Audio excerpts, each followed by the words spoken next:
home trying not to look at it, but I couldn't help myself. It was like it was calling me. I got home and put it on my mantle over my fireplace. The next day, it was in my upstairs bathroom. The day after, my dining room. It showed up in a different room in my house every day since. I'm afraid to get rid of it because I don't know what'll happen. Last night, I dreamt there was a Native American standing at the foot of my bed. Today, I woke up with that arrowhead sitting on my chest. Vendor at the back door, vendor at the back door. That's all I hear, all day long, well, at least from 7 till 1. Hi, I'm Stuart. I'm the DSD receiver here at Barnaby's. I've been here for the last 15 years. For those of you who don't know what DSD stands for, it stands for Direct Store Delivery, which means I'm in charge of receiving all products that's delivered to the store by outside companies such as Tastykake, Frito-Lay, Little Debbie, all the soda and bread companies, things like that. Also, any books and magazines you may see in the store. As you may already know, Barnaby's is a very old store. We don't have any computers. Every bill invoice I get is physically checked in and verified by me, signed off by me, then filed away in a large file cabinet in the office. We hold them for a year, then send them up to the main office. This place has a long history of weird and horrible events that happened here. Here's my story. It was January, 2 years ago, a few days after New Year's. It had snowed the night before. Not bad, but bad enough. It was about 8:30 in the morning, I'd say. One of our bread vendors was pushing a bread rack down the ramp and out to his truck when he slipped and fell on the ice and slid down the ramp, bounced off the side wall and right into the path of an 18-wheeler Pepsi truck backing up the deck for delivery. The driver tried to stop, but his wheels locked and the whole truck slid on the ice as well. It was too late. He screamed right before the truck ran him over. I've never heard anyone scream like that before. It still gives me nightmares. The wheels of the truck crushed his skull, then rolled over his body continuously as the truck slid down the incline and slammed into the loading dock doors. The right front passenger side tire stopping directly on his body. It was horrible. I threw up right there in the snow. There was blood, bones, and pieces of flesh smashed down into snow on the tires of the truck and the bread rack, severed body parts, and what looked like internal organs spread out all around the body. The worst part about it was that the truck had to run back over him to clear the crime scene once the cops and the coroner got there. I tried to wonder how long they cleaned up automobile accidents such as this. Now I know. I'm sure they have a proper name for it, but to me, it looked like a giant snow shovel. They scraped up the remains and put them in a body bag. They had to scrape it up about 3 or 4 times to get all of him. There was blood dripping off it, body parts hanging out of it. I almost puked again. Now, get this. They used 2-liter bottles of Coke to clean up the blood off the pavement. No, seriously, Coca-Cola, the soda. Look it up if you don't believe me. Isn't it ironic that they used Coke to clean up a crime scene involving a Pepsi truck? Sorry about that. Bad joke. Anyway, sometimes when I'm outside cleaning up where the trucks pull in, sweeping, picking up the trash, that kind of stuff, I swear I can see him standing there, right where he died, staring at me. It always freaks me out. But that's not the only ghost we have here. The owner, Pat, has seen a few Native American ghosts around the store, but that's a different story. The driver of the truck wasn't charged with anything, as it was clearly an accident. The cops impounded the truck as evidence, took witness statements, then left. The coroner left as soon as they finished removing the remains. I don't know where the driver went. I went home sick, obviously. I just couldn't do it anymore. Hell, I'm getting nauseous just thinking about it. I'll never forget that day for as long as I live, and I haven't used a snow shovel since. Clean up aisle 12. Yeah, I'll never forget that day, but that's a different story. Hey there, I'm Steven. I'm the QA here at Barnaby's. For those of you that don't know what QA means, it's short for quality assurance. Yeah, it's just a glorified name for janitor. Now, you have to understand that Barnaby's is a very old store. We don't have one of those big fancy floor scrubber machines like the big name stores do. Nope, I gotta carry a old 10-gallon pickle bucket from the deli around all day, filled with Windex, paper towels, and other cleaning supplies and tools, then fill the same bucket up with hot soapy water with one of those mop squeezing things if I have to mop the floors. I don't really mind though, it's easy money. I've been here about 3 years now and I love it. There's never a dull moment around this place. With all I've seen and the stories I've heard, hell, I can't wait to come to work. Well, as the only QA, my jobs include sweeping and mopping the floors, getting carts, cleaning the bathrooms. Oh yeah, by the way, you people are nasty. Okay, I sure hope your bathrooms at home don't look like that. Shameful. And another one of my jobs is taking out trash. Speaking of trash, have I got a story to tell you? Just last week, about 10:30 in the morning, I just get done cleaning those nasty bathrooms and began to gather the trash. I went outside to check the can out there. It was full as usual. I realized that I hadn't brought out any trash bags, so I went back in to get some. Also bring out a cart to carry the bags in. When I came back out, I saw a large lawn and leaf bag sitting next to the trash can. I went over to it, tried to lift it into the cart. This thing was super heavy. Anyway, I saw my buddy Stuart, the DSD receiver. Yeah, he was outside having a smoke. He don't drink Coke anymore. Don't ask him why. Well, I called him over to help lift it. He agreed, and together we tried. The first attempt, we moved it a little. We digged down deep and gave it everything we had. The next attempt, we lifted it up and off the ground, and then the bottom fell out. Now, I don't think anyone could ever be prepared for what we saw come out of that bag. Human body parts. Better yet, fresh human body parts. I'm not talking 1 or 2, I'm talking 30, 40, maybe more. There were arms, legs, hands, feet, skulls, different sizes, different colors. There was blood, pieces of bone, chunks of flesh, all covered by this white, gooey-looking stuff. The maggots were having a feast. And smell, oh my God, did it smell. It was disgusting. Stuart and I both throw up on the pile. The customers stopped coming at that point. So I pulled out my cell phone and called 911. They said they'd send someone out and the coroner. Stuart heard the word coroner and went inside. He's still traumatized, but that's a different story. A forensic team showed up about 30 later, took pictures, separated the body parts, and none of them matched. I watched the whole thing. It was cool as shit. Anyway, the coroner showed up and put each body part in a separate evidence bag, numbered each one, loaded them in the van, and left. I counted them. The forensic team finished up, cleaned the crime scene, and left. By the way, there was 52 bags. Gives a whole new meaning to the words 52 pickup. Anyway.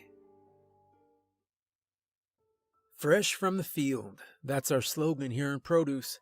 Hi, I'm Zeke, short for Ezekiel. I'm the assistant produce manager here at Barnaby's.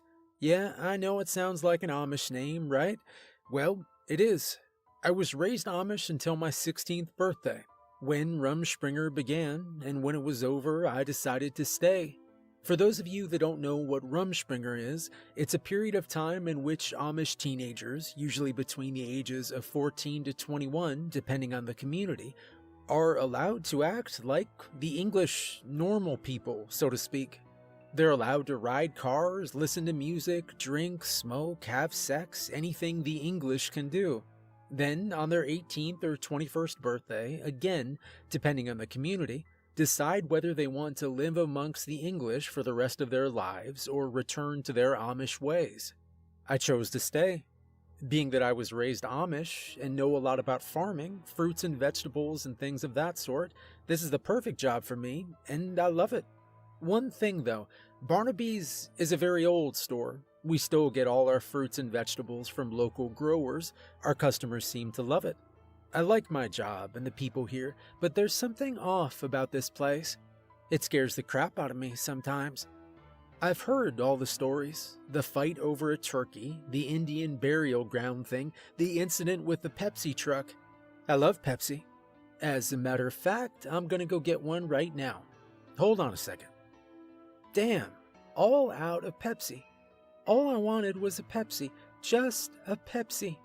Yeah, most of you won't get that reference, but it's okay though, some of you will. My jobs include ordering, price changes, setting up displays, anything the manager can do. Simply because when she's not here, someone has to do it. All produce associates are responsible for filling the department, cleaning the shelves, baling cardboard, and making bales, which leads me to my story.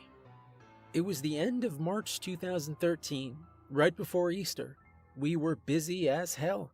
People were buying everything. We were putting out product left and right, which created a lot of cardboard to be baled. In case you haven't noticed, I like to talk. Anyway, I needed a break from all the craziness after some old lady in one of those riding shopping cart things. I think they call it a mart cart or something like that. I don't know.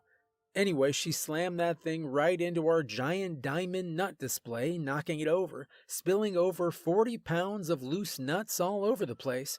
It was a nut-tastrophe. I just walked away. I went to the prep room, grabbed the cart of cardboard, and took it to the back room to bale it. The baler was full, like usual, so I had to make a bale. Now, the baler is a very dangerous piece of equipment. It's basically a large hydraulic press. You throw the cardboard into the chamber below, close the safety gate, hit the down button, and a large metal press comes down and crushes the cardboard. When the chamber's full, you have to empty it. Hence the phrase, make a bale. I saw the QA guy, Steven, roaming around back there. I asked him to give me a hand. He didn't think it was funny, but that's a different story. Anyway, he agreed and grabbed a pallet to put the bale on. I grabbed the baling wire, started to wrap it around the bale. Now, baling wire is a very thin piece of wire and have been known to break. We finished wrapping the bale, put the pallet in place, closed the gate, hooked up the chains so the bale would eject, and hit the up button. Steven and I stepped to the side.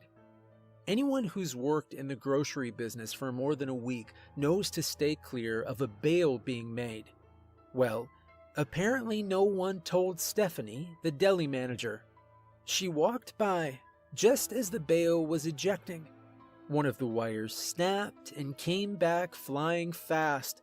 It hit her directly on the side of her face, right over her left eye, and slicing her diagonally across it. She fell to the ground screaming and grabbed her face, blood pouring out of her fingers. Steven and I ran to help her. Now, I've seen many accidents like this when I was growing up, so it didn't faze me. But to add insult to injury, Steven threw up on Stephanie's lap. That's so gross. Anyway, I moved her hands. It was a bloody mess, like something for a bad 80s horror movie. Her eye was hanging out of its socket, her nose ripped completely off, as well as her right cheek.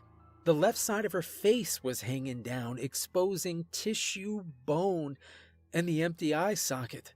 Most of her teeth were knocked out. She was screaming frantically, kicking her legs all around. She nailed Steven right in his man parts. I snickered a little bit. He was useless at that point. She started gasping for air, her one eye rolled back in her head, and she passed out. Blood still gushing everywhere. I thought she was dead. I picked her up, ran out of the back room, through the store, and up to the front, completely covered in blood. I laid her on a conveyor belt. Thank God it didn't move, and I called for an ambulance. Customers and employees were screaming, puking, and some even fainted. I saw some goth chick standing to the side, videotaping on her phone. Kids these days. Well, the ambulance showed up and made sure she was still alive. I didn't see how after losing all that blood, but she was. They put the left side of her face back in place, as well as her eye, then wrapped her entire head in gauze. She looked like a mummy. They loaded her into the ambulance and left. Stephen came staggering out shortly after. Pat made him clean up the mess. He wasn't too happy. I heard she's doing okay now. She quit after that. I can't really blame her. We've had a couple deli managers since, but they didn't last too long with all that happens here. We're looking for one now, so if you're interested, give us a call. 10:15 in progress, officers respond. We get that call at least once a week. There's always something going on at Barnaby's. Hello, my name's Reggie. I'm the town sheriff. I've been for the last 20-something years. For those of you that don't know what 1015 means, that's the police code for civil disturbance. Now, first and foremost, Barnaby's is a very old store. I remember my parents shopping there when I was a child, as their parents shopped there as well. My officers and I have responded to many calls to that store, such as fights, freak accidents, alleged intruders, among other things. Over the years, I've become quite friendly with the owner, Pat. He must have excellent insurance to cover all the incidents that have happened there. He mentioned a while back about stories he's collecting, so I thought I'd throw mine into the mix. Now, I served as a Marine for a short period of time before becoming sheriff. As a Marine, I've seen my share of blood, guts, and death, both here in the U.S. as well as overseas, but nothing compares to what I encountered one early September morning at Barnaby's. The last time I was there, before this, I ran into a guy I went to high school with, Steven something. He found a bag of body parts, but that's a different story. Well, I was working the graveyard shift, which I volunteer to do at least once a month. This night just so happened to be my night. It's a night I will never forget. It was about 2 a.m. We'd gotten a noise complaint from a civilian in the neighboring housing development. They reported the loud sound of metal to metal coming from Barnaby's. Dispatch announced the call. Here we go again, I said to myself. I notified dispatch that I would be handling the call, flipped on the red and blues, and made my way to the store. I radioed over to the other officer working the shift with me and told him to meet me there.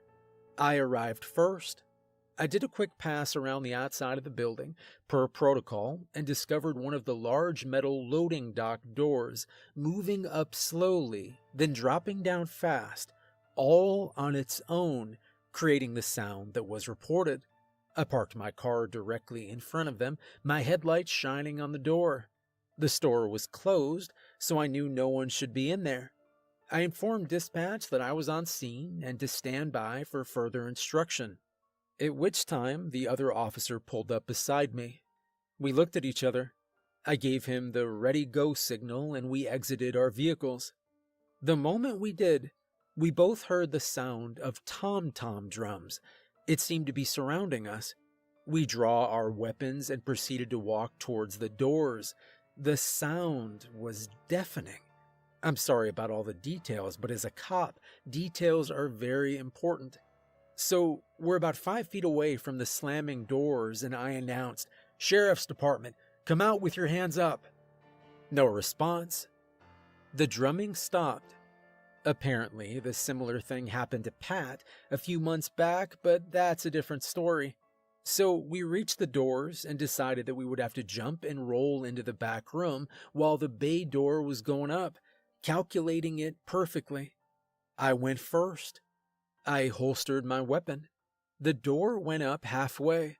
I jumped and rolled into the darkened back room, drawing my weapon once again.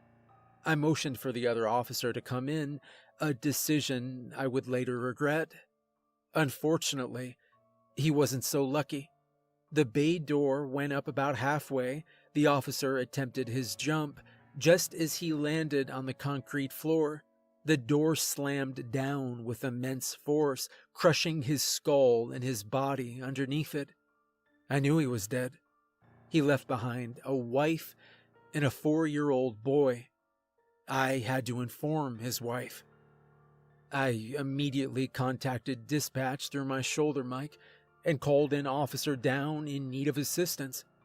Now, in complete darkness, I drew out my flashlight, flicked it on, and I looked around at my surroundings.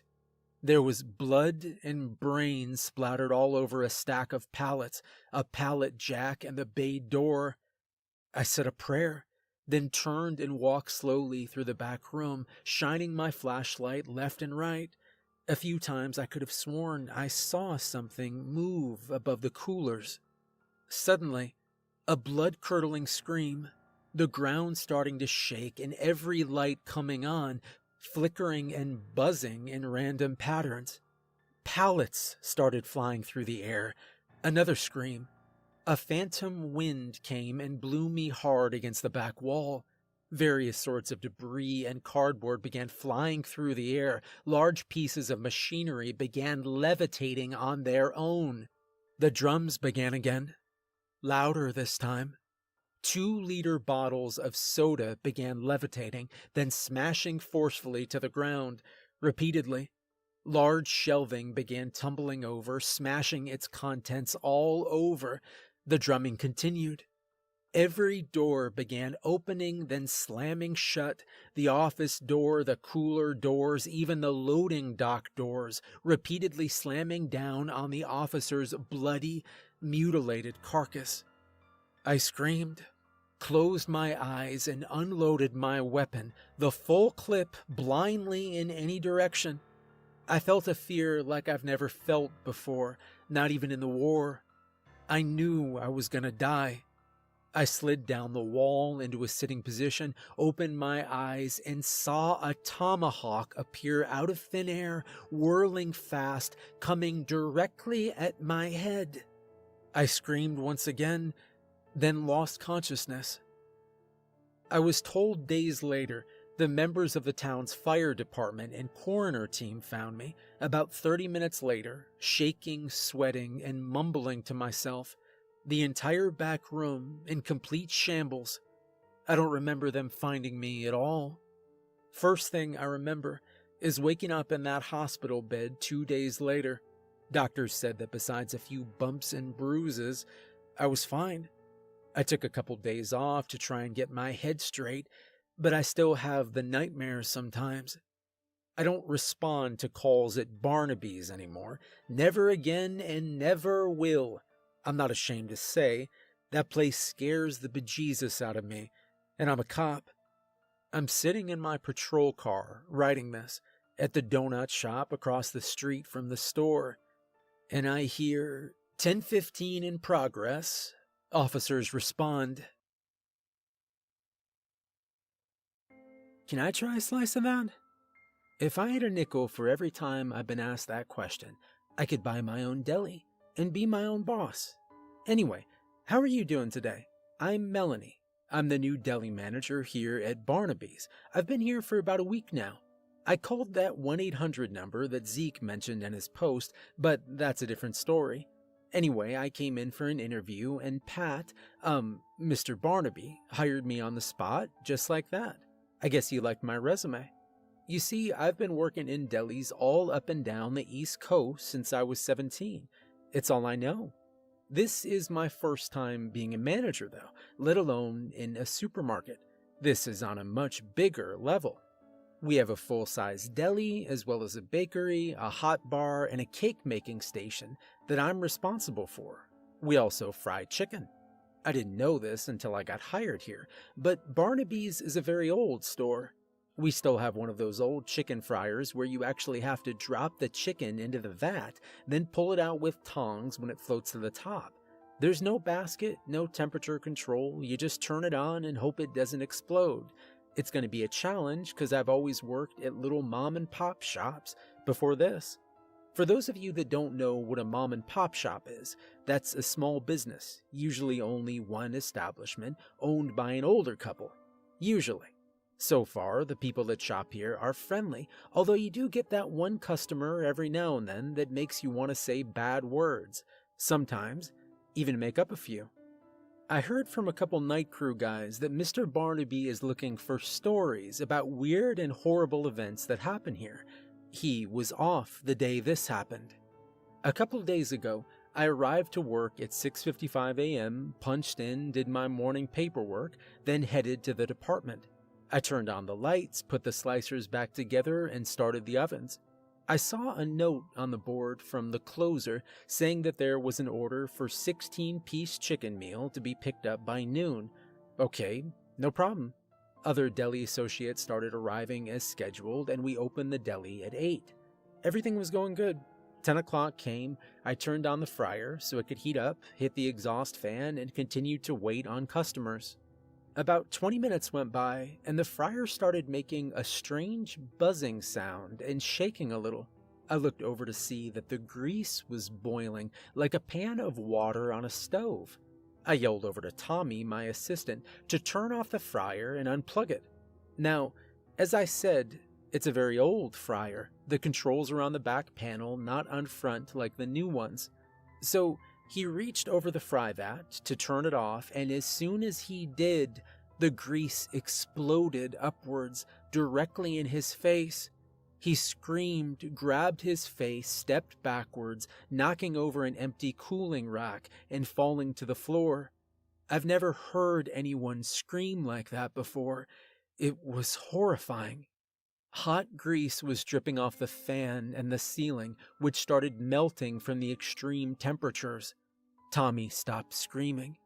Pieces of ceiling tile started falling to the floor and on top of Tommy, who had passed out from the pain at this point. At least that's what I thought. And smell, oh my God, did it smell. It smelled like burnt flesh and chicken. The customers just stood there watching and taking pictures. Freaks. Anyway, I ran over to him. Now, I probably shouldn't have done this, but I grabbed his wrist and moved his hands away from his face. His skin was melted together and looked like string cheese as I pulled them apart. I turned my head and threw up right on a tray of cherry turnovers. I glazed them up real good. I'm never eating cheese again, that's for sure. The blood was pouring everywhere. Pieces of flesh started falling off his face, as well as burnt muscle and tissue exposing his skeletal bones. His eyes completely burned away. I knew I was wrong. He wasn't passed out. He was dead. One of the other associates ran and called the cops. They showed up and shut the store down. The sheriff didn't respond, but that's a different story. The coroner arrived, put Tommy in a body bag, and took him away. I couldn't stop crying. I'm starting to tear up right now. The deli's been shut down for the last 2 days while the forensic team processes the scene. They say it should be open again by tomorrow. I haven't been able to sleep the last couple nights because of the nightmares. I called the therapist, and I'm sitting in her waiting room right now writing this, waiting to be seen. Oh yeah, by the way, the customer that ordered that chicken meal, they called as we were all leaving. The order was canceled. You scream, I scream. We all scream for... You know the rest. Hey, what's up? I'm Tommy. No, not the same Tommy from the deli. That's a different story. Totally different Tommy. I work ice cream here at Barnaby's. It's only part-time, but sometimes better than no time, right? Besides, I'm going to college to be a nurse. Yeah, that's right, a nurse. Don't judge. It's a noble profession. At least that's what my mom tells me. I've been here about 1.5 years now. It's pretty cool. Get it? Cool, ice cream. Never mind. I'm bad at telling jokes. I moved out to LA a few years back and tried my hand at stand-up. Yeah, I ended up doing sit down. Forget it. I'm done. Anyway, I was sitting at home the other night, bored out of my mind, searching Reddit. I came across all these stories set in a place called Barnaby's, an old grocery store. I got to thinking, hey, I work at a place called Barnaby's. I know a guy named Stuart, and I know a guy named Steven. I remember when Zeke went running through the store with Stephanie. What? Mr. Barnaby's collecting stories? I didn't know anything about it. Man, nobody ever tells me anything. So check this story out. I'm going to turn it into the Boss Man tomorrow. It was last June, dead of summer, hot as hell. It was so hot that Satan called and wanted to borrow some of our heat. Yeah, I tried. Well, it was about 9 o'clock in the morning. We just got our ice cream delivery. Stuart unloaded it and put it in the ice cream box. That's what we called the freezer, a box. Now, if you've been reading all these stories like I have, then you know that Barnaby's is a very old store. We still get our ice cream in pallet igloos. Now, for those of you who don't know what a pallet igloo is, it's a large blue insulated box that's mounted to the top of a pallet. Some have doors on them, others have those thick pieces of plastic hanging down. It helps to keep the ice cream frozen. It kind of resembles one of those porta potties like you'd see at an outdoor rock concert. I love rock music. Nickelback rules. Anyway, I grabbed a couple carts and started unloading the igloos. There were 3 of them. I unloaded the first one onto 2 separate carts, took them to the sales floor, and worked them to the shelf. I put all my backstock away. That's all the freight that wouldn't fit on the shelf. We store it in ice cream boxes in case we need it later. I started unloading the second one. I get about halfway down and saw what looked like a little piece of ice in the back of the box. Didn't think much of it. It's a freezer, so there's going to be ice, right?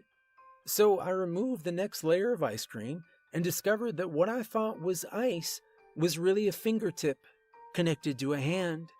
What the hell? Curiosity took over, and I started flinging ice cream out of the box. Now, I like to think of myself as a pretty tough guy. I can handle anything. Nerves of steel and all that. But what I found in the back of that box made me scream like a little girl. It was a dead body. A frozen dead body. Better yet, a frozen, decapitated, mutilated dead body. There were frozen arms, frozen legs, hands, feet, a head, all of it. All thrown into the back of the box.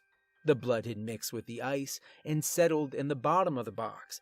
There were ice crystals formed on the parts, which were all frozen together. It looked like a sick game of Twister. It was horrifying. I just stood there, frozen in shock, no pun intended. I didn't even notice that Marcus had walked into the back room till he started vomiting all over the place, repeatedly, breaking me out of my trance. Thank God none of the customers saw it. These weirdos would have probably taken selfies with the body. Sickos. Anyway, I ran into the back room and called 911 from the payphone. Old store, remember? Marcus went to the bathroom to clean himself up. The cops, the coroner, and the forensic team showed up. It looked like a scene out of CSI Miami. I love that show. The cops took our statements while the forensic team used little space heaters from aisle 9 and a handheld hammer and chisel to break apart the pieces. As the ice started melting, the pieces started falling out of the box, half frozen. Bloody water spilling all over the floor, mixing with the melted ice cream. Stevens had one hell of a mess to clean up. The head fell out of the box and almost rolled through the double doors onto the sales floor. I yelled, "Heads up!" Sorry, I can't help myself. The forensic team finished thawing out the pieces and arranged them accordingly on the backroom floor. They were all there. The skin was all clammy and wrinkled. The meat hanging out of them looked like soggy ground beef. I got the sudden craving for a hamburger. The smell was immense. To be honest, this is what made me decide to become a nurse, because after the initial shock, it was quite interesting. The coroner put them in bags, loaded up the truck, and left. The forensic team left as well. The cops took the igloo as evidence. They had to open up one of the loading dock doors and load it into a flatbed tow truck. It fell over twice. Oh, crap. It's that late already. I gotta go. I'm late for class. See ya. Back in the late 70s, my parents and I moved into a neighborhood in a town 3 states away from the state we lived in before. I was about 12 at the time. Our new house was a big 2-story, 3-bedroom house, much larger than our previous one. The neighborhood was small, but the backyards were huge, plenty of room to play in.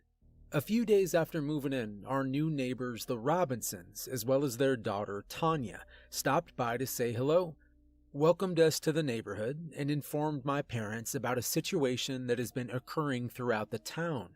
Tanya and I were sent upstairs, as this was adult talk and not to be heard by children. We secretly sat at the top of the stairs, listening though, as we all did as children. What they told my parents was that there have been multiple children that have went missing over the past few years. Law officials are baffled by the situation and to keep a close eye on their son, me, just like they do their daughter. Now let me tell you about Tanya. Tanya was a unique child, a year younger than me. She was quiet, slightly introverted, a little off, and totally infatuated with flowers. She had a giant flower bed in the Robinsons' backyard. It was full of all kinds of big, beautiful flowers. Occasionally, actually quite often, I would see her out of my bedroom window as I was rocking out to the latest Kiss album. She would be playing Duck Duck Goose and other childhood games around the flower bed with some of the neighboring children. Well, I assumed they were from the neighborhood, as I didn't get out much. It was never the same kids twice, though. The funny thing about it was, after every time she had friends over, I'd see her through the bedroom window, late at night, tending to her flowers, singing songs, and dancing around the flower bed. I chalked it up to her uniqueness at first, then I started to notice that every morning after the visits, the flower bed got a little bigger, and soon after, another big, beautiful flower appeared. I started to avoid Tanya at that point. This went on for about a year and a half, until her flower bed practically consumed the whole backyard. I wanted to tell my parents, but I had no proof, and Tanya freaked me out a lot. Then one day, the Robinsons and Tanya just disappeared, vanished. They left behind their car, all their belongings, and even the flower bed. The house sat vacant for a couple of years after that. All of Tanya's big, beautiful flowers survived for a couple months, then died altogether. I kind of felt bad. I watered them a couple times, but I really didn't know how to care for them. Still don't. I guess the town took over ownership of the property eventually, because one day I came home from school and saw a moving truck, several police cars, and a pool installation vehicle in the driveway. Apparently someone bought the house and planned to put a pool in where the flower bed was. A couple days later, newspaper articles revealed that the pool company began digging up the flower bed and discovered the skeletal remains of an adult male, an adult female, and over 50 remains of small children buried underneath the flower bed. DNA later identified the remains as those of David Robinson, adult male, Denise Robinson, adult female, and many of the children reported missing over the last 5 years. Tanya was never found, nor was she ever seen again. Well, my last statement isn't actually true. Hello, my name is Donovan Mitchell. I'm a longtime customer here at Barnaby's. I've been shopping here for years. Let me tell you, Barnaby's is a very old store. I love it here. The prices are good, and you get a nostalgic feeling just walking through the door. Not to brag or anything, but I just celebrated my 22nd anniversary with my wife, Jillian, a couple days ago, but that's not important. Anyway, I overheard a couple of the workers talking about strange and unusual things that have happened here and that the owner is looking for stories about such things. I don't know if this fits into that category. Hell, I don't even know if I'm going to give it to him. What do you think? I woke up a couple days ago and found my honey-do list sitting on the counter in the kitchen. It's my day off, and my wife had to be at work at 8, so I got to run errands. For those of you that don't know what a honey-do list is, it's a list usually given to the man by his wife, his girlfriend, or significant other, whatever the case may be, of certain things that need to be completed that day.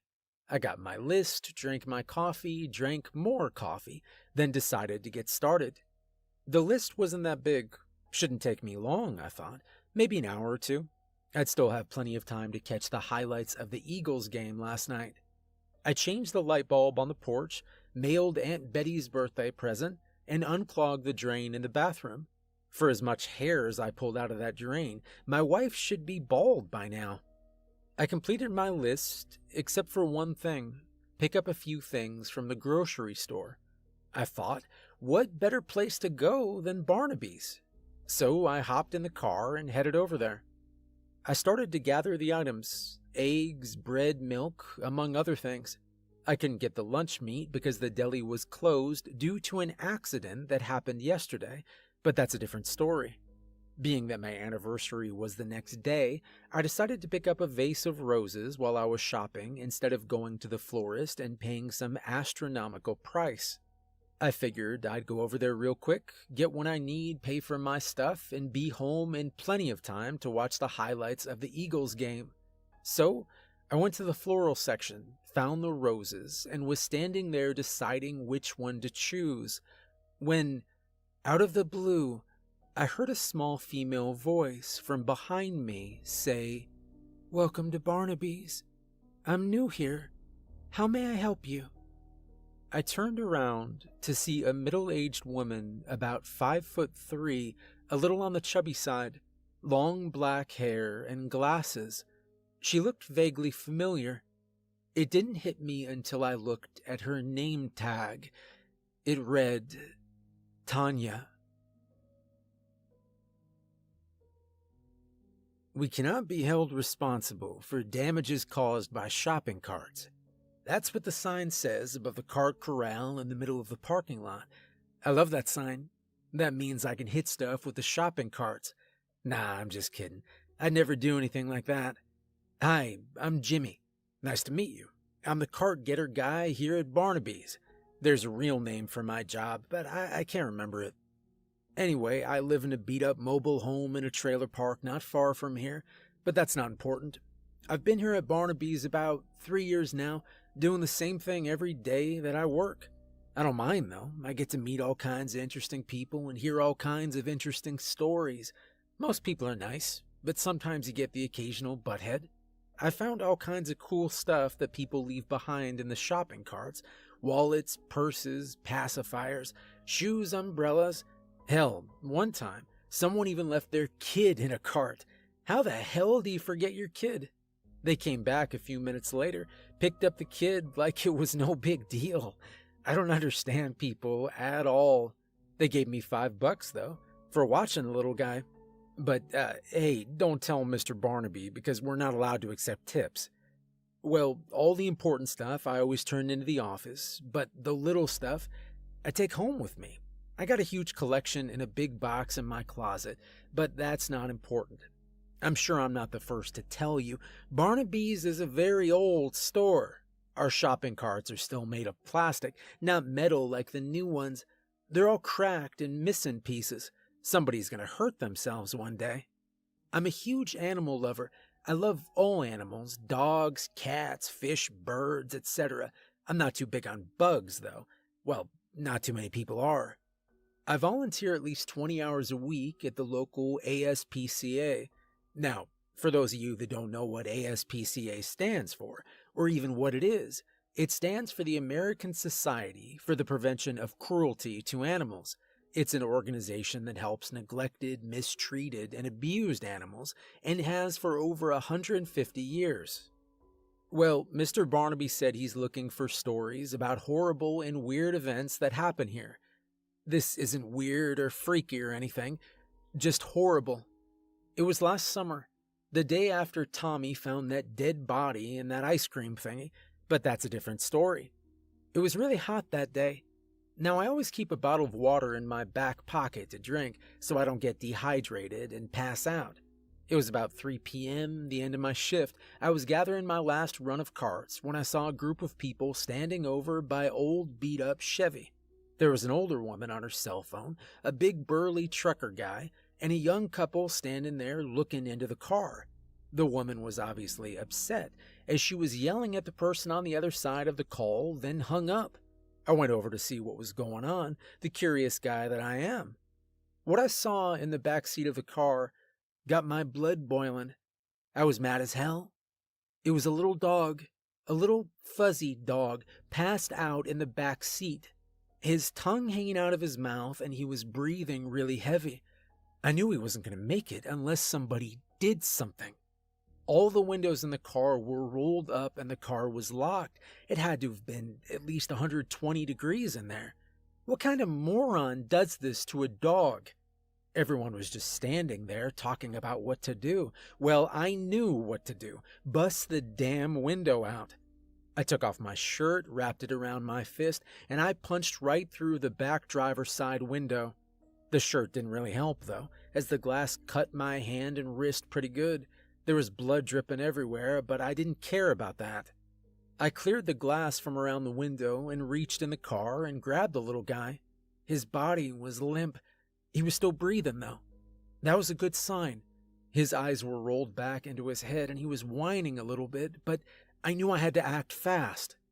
I laid him in the grass as it was cooler than the concrete. I took the bottle of water out of my back pocket and dumped it a little bit at a time on top of him, rubbing it into his fur to bring his body temperature back down. After a minute or so, he started to come back to life. I picked him up and was holding him as he licked my face. Just then, I heard an angry voice from behind me say, "What did you do to my car?" The dog went from sweet and lovable to vicious and mean in 2 seconds flat. He was barking and growling, going crazy. I turned around to see a guy, about mid-30s, wearing old, dirty, nasty clothes. He looked like he hadn't bathed since Jesus walked the earth. And smell, oh my God, did he smell. He smelled like old sweat, dirt, and feet. Without saying a word, the trucker guy just hauled off and punched the guy dead straight in his face, knocking him back a couple steps. He was bent over holding his face. The dog became calm at this point. As the guy stood up, I could see that his nose was completely broken. There was blood pouring out all over his mouth, his chin, and his clothes. He took a step forward and swung at the trucker guy. I later found out that his name was Dave. The guy threw a punch and missed, and what happened next looked like something out of Monday Night Raw. I love wrestling. Dave hit him in the chest, scooped him up, and body slammed him straight through the windshield of his own car. It was great. The guy just laid there, spread all over his front seat. Glass and blood was everywhere. Dave reached in, grabbed him by the shirt, and drug him back out of the windshield. The broken glass cutting his arms and legs. He was kicking and screaming and cursing. Dave dragged him over to the back of his semi, opened the trailer door, punched him again, and threw him into the trailer. He locked the door and shouted, "Now you're gonna know what it feels like." The guy screamed and kicked on the trailer door for a few minutes and then stopped. Dead silence. Dave reached into his shirt pocket, pulled out a cigarette, lit it, and walked back to where we were all standing. The cops arrived about 20 minutes later and attempted to get our statements. They asked what happened. We all played stupid. "I don't know," was the collective response. Dave walked over and let the guy out of the truck, and as he did, the guy fell face first out of the trailer, landing hard on the concrete. He was bleeding, sweating, and gasping for air, and he deserved it. The cop took a look at the dog, the damaged car, and the guy laying on the ground. He then looked at us, smiled, put his notepad back in his pocket, then walked away. The paramedics showed up, tended to my hand, which wasn't that bad at all, just a couple minor cuts. They tended to the guy after the cops arrested him for cruelty to animals. They put him in the back of the ambulance. They accidentally, on purpose, hit his head a couple times on the top of the door frame. That was hilarious. They loaded him up and left, The cops left as well.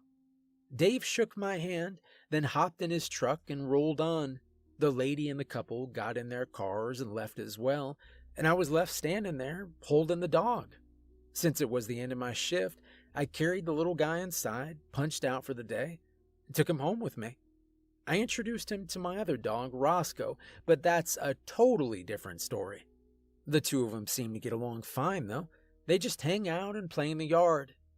Well, the cop from that day came by the store a couple weeks later. He said that the guy was found guilty of intentional animal cruelty, fined $5,000, and is now serving 3 years in prison. Serves him right. His car still sits in the parking lot. The birds now use it for target practice, and they never miss.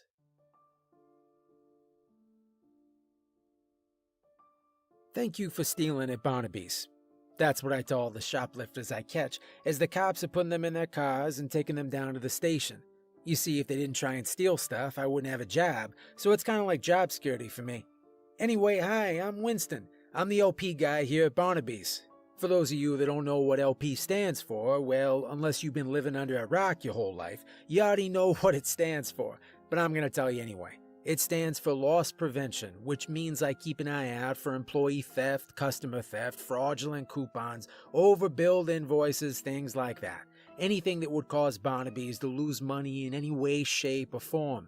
Now, I'm sure you've been told this before, but Barnaby's is a very old store. We don't have one of those 24-hour DVR recording systems like the big-name stores do. We still record everything on VHS tapes using an old VCR system. We have to change the tapes every 8 hours and hope nothing happens during the time that we're changing the tapes. We have a few cameras throughout the store, actually 14 in total. One on each register, one in the cash office, one down the HBC aisle, that's the health and beauty care aisle, by the way, one on every exit door, 2 in the parking lot, and 1 in my surveillance room. The cops always come by and review the tapes whenever something happens. Yeah, they've been here a lot. They came by a few days after Jimmy saved that dog from dying in the car last summer. My tapes helped to convict that guy, but that's a different story. I've been here about 35 years now. Yes, I'm that old. I thought I'd seen it all, but I was wrong. Now, I know that Pat is collecting stories about weird and horrible things that have happened here, but this is more strange than anything. I still can't figure this one out. This happened about 15 years ago and hasn't happened since, thank God. Well, it was way before Pat even took ownership of this place. Back then, it was owned by his father, David. He was a really cool guy, strict but fair. He taught Pat everything he knows about the business. I remember Pat when he was just a little kid. He would come into the store with his dad and I'd take them up in my watchtower. That's what I like to call my surveillance room. Yeah, I'm a huge Jimi Hendrix fan. Actually, it's a Bob Dylan song, but Jimmy did it better. Just my opinion. Well, that's way before your time. We'd sit up there and just watch people shop. And now he owns the place. Wow, I've gotten way off track here. That's what happens when you get old. All right, the story. Right, here we go. It was mid-afternoon on a Thursday. I remember it like it was yesterday. I was in my watchtower looking out the window at all the shoppers. Actually, it's not a window, it's a two-way mirror, which means I can see out, but all the people down below see is a huge mirror on the wall.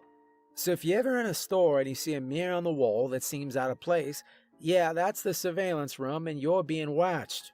Anyway, nothing was really happening that day, just the regular customers in here buying their usual stuff. Kids reading the magazines as their parents shopped, old folks hanging out in produce, having a meet and greet session, the normal stuff. I noticed a person, I assumed it was a man, dressed in a long black hooded cape that dragged down the ground, standing in the barbecue section, which is the last aisle over, all the way against the wall. I couldn't see the face. He was putting packages of toothpicks inside the cape. Toothpicks, of all things. I checked the VCR to make sure it was recording and made a beeline for that aisle. My first catch of the day. I walked into the aisle, said, "Sir, can you please come with me?" He immediately ran in the opposite direction, dropping the toothpicks in the process. Well, more like glided than ran. It was very weird. Anyway, I gave chase. He nearly ran over an older lady pushing her cart down the aisle. She didn't even acknowledge what was going on, just gave me a strange look as I ran past her. He reached the end of the aisle. I expected him to go right down the back aisle, but instead he went left, straight into a wall. I turned the corner, expecting to see him on the floor, but all I saw was a black cape lying on the floor against the wall. He just disappeared into thin air. I stood there dumbfounded, scratching my head. What the H-E double hockey stick? I slowly bent over, picked up the cape, and carried it back to my room. I hung it on the nail on the wall. I was sitting there, just staring at it, trying to figure out what was going on, when out of the corner of my eye, on camera number 6, I saw another person in a black cape standing in the middle of the parking lot. Their head was down, so again I couldn't see their face, and their hands were cupped in front of them. I again ran down the stairs as fast as I could, ran through the store and out the front door. I got to the edge of the parking lot. I see this person begin to raise his head, but I was still too far away to see his face. He tilted his head back and raised his arms upward as if he was screaming at the sky. Suddenly, a black SUV came around the corner, heading toward him, driving faster than he should have been in a parking lot. I screamed, "Stop!" Just as the SUV was about to hit him, the cape dropped to the asphalt as the SUV drove over top of it. This thing just disappeared as well, just like the first one. I stood there screaming, "Did you see that? Did anybody see that?" Everybody just looked at me like I was crazy. Am I the only one seeing this thing? I thought to myself. Man, I gotta stop drinking so much coffee. This caffeine's messing with my head. Well, I walked over, picked up that cape as well, and started to walk back toward the store. People just stared at me as I walked past. I got back up to my room and I hung that cape on the wall as well. I sat down in my chair and I closed my eyes. My mind was going in circles. What is going on? What are these things? Where did they come from? Why can't anyone else see them? All these questions were going around in my head. Am I crazy? Have I been drugged? Is this for real? Suddenly, I felt an intense burning on my shoulders and massive pressure holding me down in my chair. I opened my eyes and tried to scream, but nothing came out. All the monitors, all 14 of them, suddenly lost signal, then simultaneously came back on showing the same camera image. It was the image from on my surveillance room camera. There was a black hooded figure standing behind me, holding me down. My body was paralyzed. I couldn't move. The burning was growing intolerable. My head thrust backwards with the force of 1,000 angry men. I started to hear a low, guttural growl, like something from the depths of hell. As the figure leaned its head forward, directly over mine, I should have been able to see its face, but it had no face. What I did see was a dark blanket of nothingness.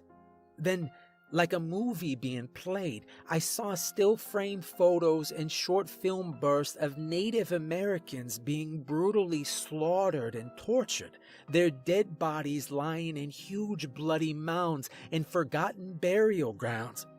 I've heard this place was built on ancient burial grounds, but I never expected this. It was like one of those brainwashing films that you see in spy movies. It was horrifying. The guttural growl intensified until it was almost deafening. The entire room started to shake. The mirror burst outwards, falling to the sales floor below, and I screamed. The pain and fear then caused me to lose consciousness. I was awoken by David, pounding on the floor and screaming, "Winston, what's going on in there? Open the damn door." I rushed to my feet, opened the door, and saw David standing there. He said, "Oh my God, what happened to you?" I just looked at him, confused and disoriented. I said, "I don't know." I shut the door and turned back into the room and noticed that the cameras had returned to normal. The mirror was back in place and the figure was gone, its cape lay in a ball behind my chair. I quickly stopped the tape and reviewed it. I was sure I caught something on there, but there was nothing. No figure stuffing toothpicks in his cape, just me running through the aisle and toothpicks falling on the floor. No figure almost getting ran over by that SUV, just me running through the parking lot and screaming. No figure holding me down, just me spasming in my chair. No, this can't be happening. I'm not crazy. It happened. I know it did, I said to myself. I reviewed the tapes again, still nothing. I grabbed all the capes and the tape. I ran down the stairs, told David I was leaving, hopped in the car, and I left. I needed to get out of there fast for my own sanity. I threw the capes and the tape in the back seat and burned rubber out of that parking lot. I drove around aimlessly for about an hour, trying to clear my head. But every time I looked in my rearview mirror, I saw the capes and it all came rushing back to me. I saw the town church off in the distance. Now, I was never a very religious man up to that point, but after the day I had, I knew I needed Jesus. I pulled into the church, went to grab the capes and the tape out of the back seat. The capes were gone, disappeared, just like the figures. I started to panic. I grabbed the tape and ran into the church, screaming for someone to help me. Everyone turned and just stared. An older gentleman approached me and introduced himself as Father Thomas, but that's a different story. Well, I told Father Thomas what had happened. I showed him the tape. He took me to his office, played the tape in his VCR, and there was nothing on it. Nothing but snow. Father Thomas suggested he perform a blessing on me, arrange for a baptism. I agreed. I was rebaptized 2 days later and have been an active member of the church ever since. I returned to work the next day with no questions asked. David just shook my hand and said, "I'm glad you're feeling better. Now get back to work." I really miss that man. Well, that's my story. I hope you enjoyed it. May God be with you.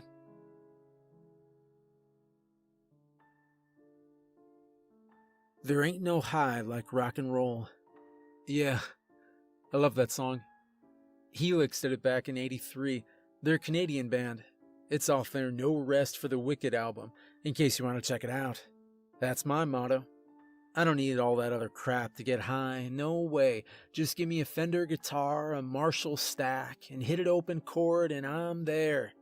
Hi, my name's Ricky. Ricky Blaze. Well, that's my stage name.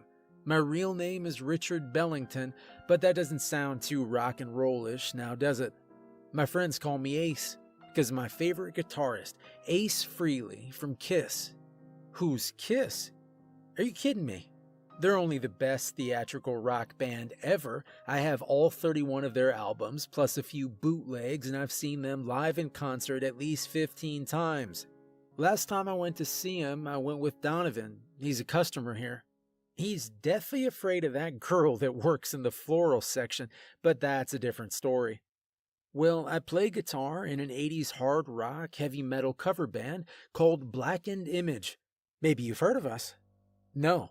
Oh, okay then. Moving on. Well, I work dairy here at Barnaby's. It's not the most glamorous job in the world, but hey, it pays the bills. I mess with the LP guy, Winston, a lot. He follows me around, watching me. I guess he thinks I'm going to steal stuff because of my long hair and tattoos. I like to take stuff from one aisle, carry it around a little bit, and then drop it off in another aisle just to mess with him.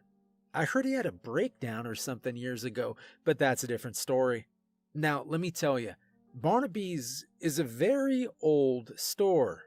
The pallet jacks we use to unload the trucks are ancient. We don't have any of this multi-battery powered electric jacks that the big name stores do. No way, we have manual pallet jacks. For those of you that don't know what a manual pallet jack is, it's a piece of machinery that's used to move pallets from one place to another. It has two metal forks on wheels, connected to a safety bar on wheels, connected to a metal crank handle with an adjustable lever attached to it. You have to manually roll it into the open end of a pallet, then push down the lever, then crank it up by repeatedly pushing the handle up and down. This will raise the pallet. Then pull it to wherever you're going and hope you're strong enough to pull the 4,000 plus pound pallet that's on it, then push the lever up to lower it into place. It's really a pain in the butt. Anyway, a couple of guys have told me that they've turned stories into Mr. Barnaby about weird and strange things that have happened here. Now, this story is going to rock your socks off. I've never seen anything like this before. I even wrote a song about it, but that's a different story. Before I tell you this, I cannot emphasize enough that I do not use drugs of any sort, and I gave up drinking 18 years ago.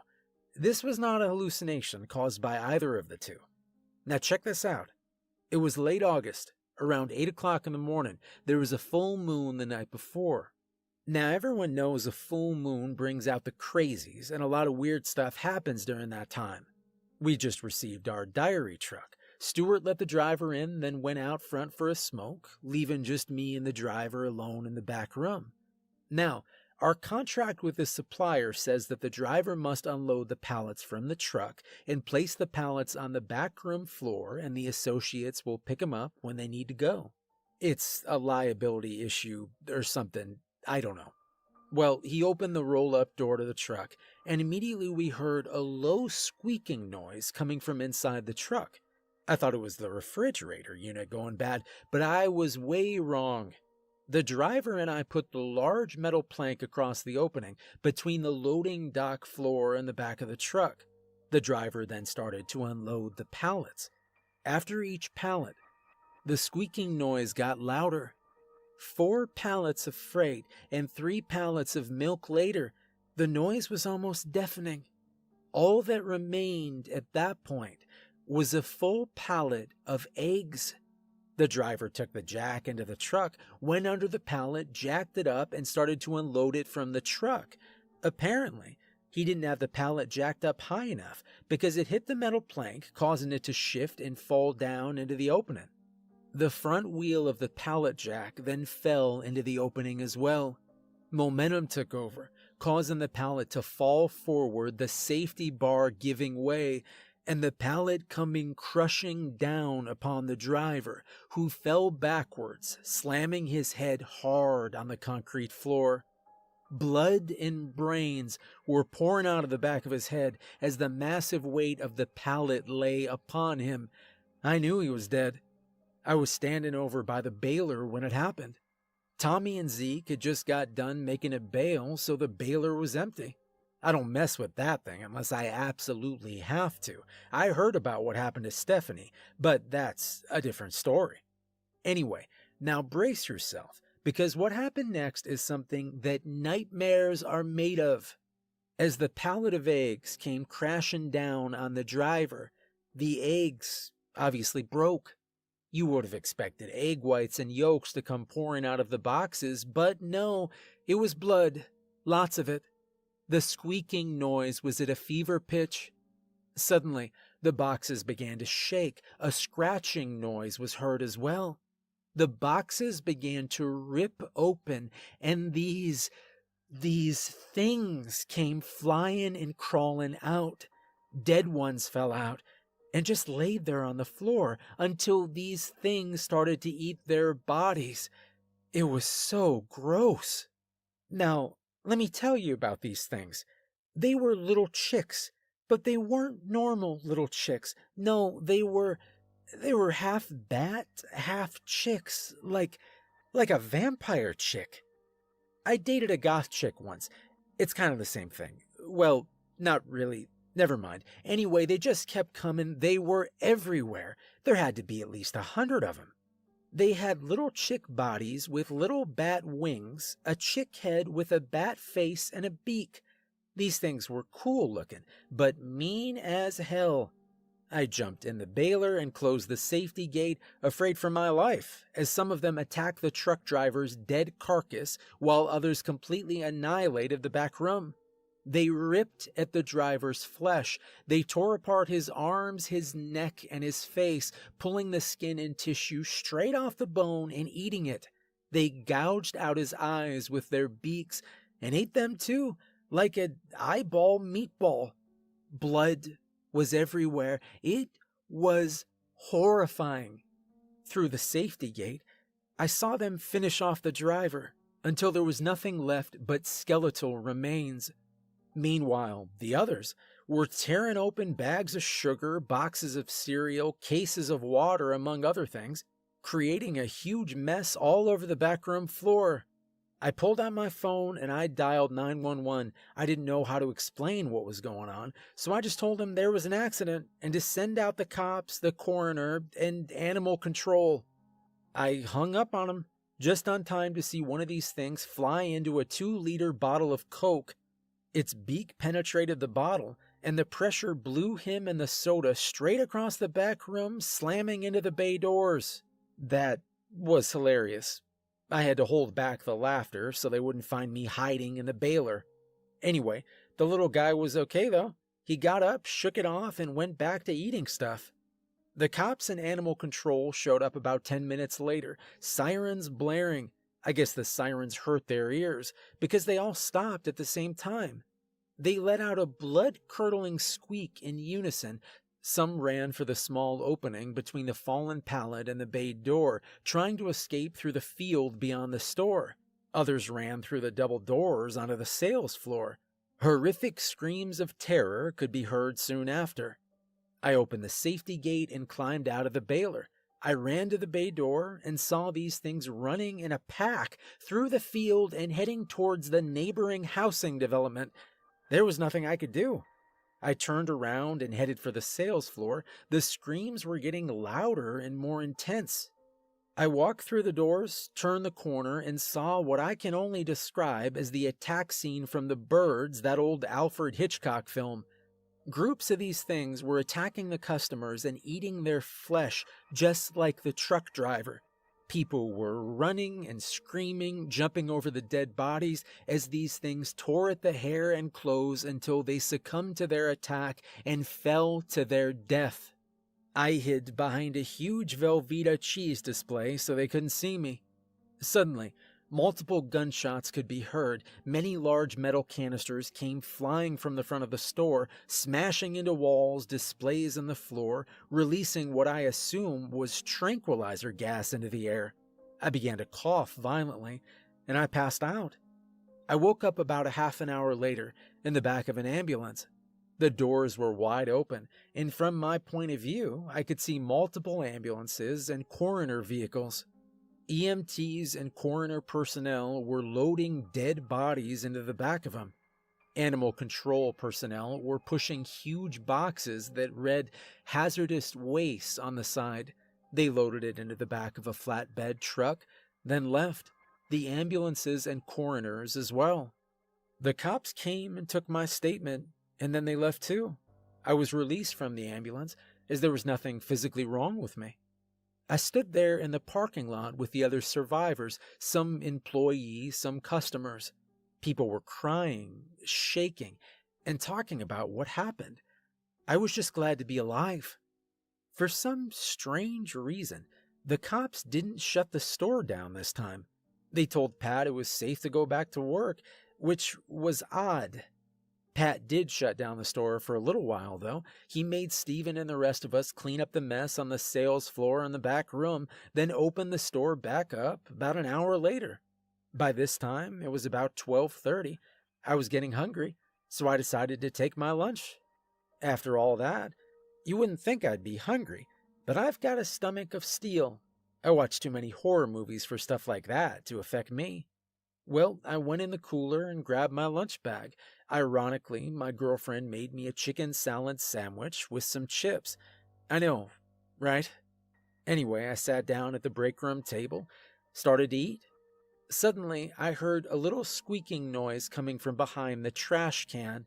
I thought to myself, oh crap, not again. I grabbed somebody's umbrella that was sitting by the wall and prepared to beat the living crap out of this thing if it tried to attack me. I gently moved the trash can away to find a little chick, a normal little chick, just sitting there, shaking and chirping like it was scared. I picked him up and fed him some of my sandwich. If he only knew. I guess he was hungry, 'cause he stopped chirping at that point.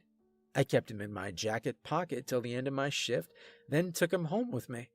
I brought him to all our band practices, and we're thinking about making him the band mascot. What do you think? It took me a while to come up with a name for him. Then I thought about it. I decided to name him Gizmo.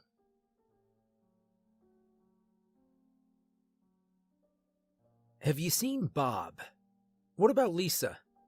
I must say that to my cashiers at least 50 times a day. Now you have to understand that BOB and LISA are not real people.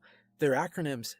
For those of you that don't know what an acronym is, it's a word or a name. Sometimes it's just a bunch of letters that's created from taking the first letter, sometimes two letters of a word in a phrase, and putting them together in order, creating the acronym, such as Bob, which stands for a bottom of basket, or Lisa, which means look inside always. Get it? Anyways, it's just something that companies do to make themselves sound cool, I guess. Sometimes it works, sometimes it doesn't. The weirdest acronym I've seen at a grocery store was DYFEYWLF. I saw it at one of those big name stores about a year ago. Took me a while to figure out what it meant, and I've been doing this for over 15 years. You got any ideas? Go ahead, give it a try. You may have a future in the grocery business. I'll tell you what it means at the end of the story. Anyway, hi, I'm Candy, short for Candace. I'm the ACSSM here at Barnaby's. Look at that, another acronym. It stands for Assistant Customer Service and Sales Manager, which means I'm in charge of customer service, obviously, as well as all the cashiers, the office people, and any money, checks, WIC vouchers, and food stamp purchases that come from the register. My friends call me Bubbles because of my happy and chipper disposition. It annoys some people, especially in the morning if they haven't had enough coffee yet. I don't drink coffee. I'm more of an energy drink kind of person. Now, I'm sure you all know, Barnaby's is a very old store. We don't have any of those cash counting machines or a change weighing machine like the big name stores do. No, we have to count all the money by hand, then write it down on a log sheet and file it away in a large file cabinet in the office. Anyway, another one of my jobs, which I volunteered for, is employee relations. That means try to keep the employee as happy as possible. With all the horrible things that happened here, it's not a very easy job to do. We offer a 10% discount on all employee purchases except tobacco and alcohol. We offer free coffee and have Casual Friday every week, among other things. Most of the employees like wearing their own clothes to work instead of this boring uniform. However, some customers have complained about all those ugly heavy metal t-shirts that Ricky wears every week, but that's a different story. Oh, hold on a second, the phone's ringing. Good afternoon, thank you for choosing Barnaby's. How may I help you? Yes, ma'am, we're open. Yes, ma'am, we do sell milk.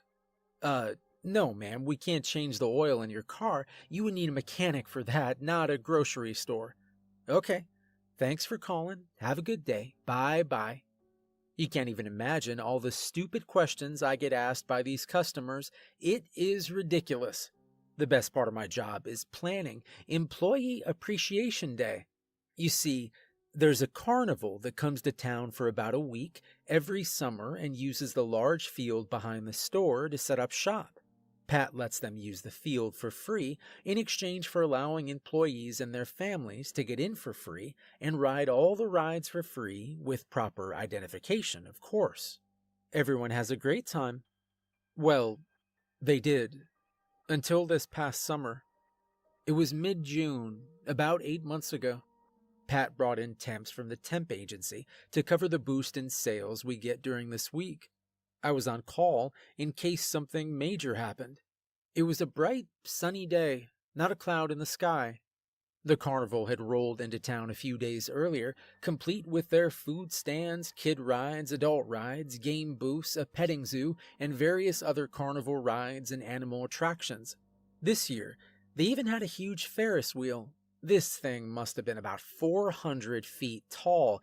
It was monstrous. I've never seen one that big. It was about 2 in the afternoon. Everything was going great.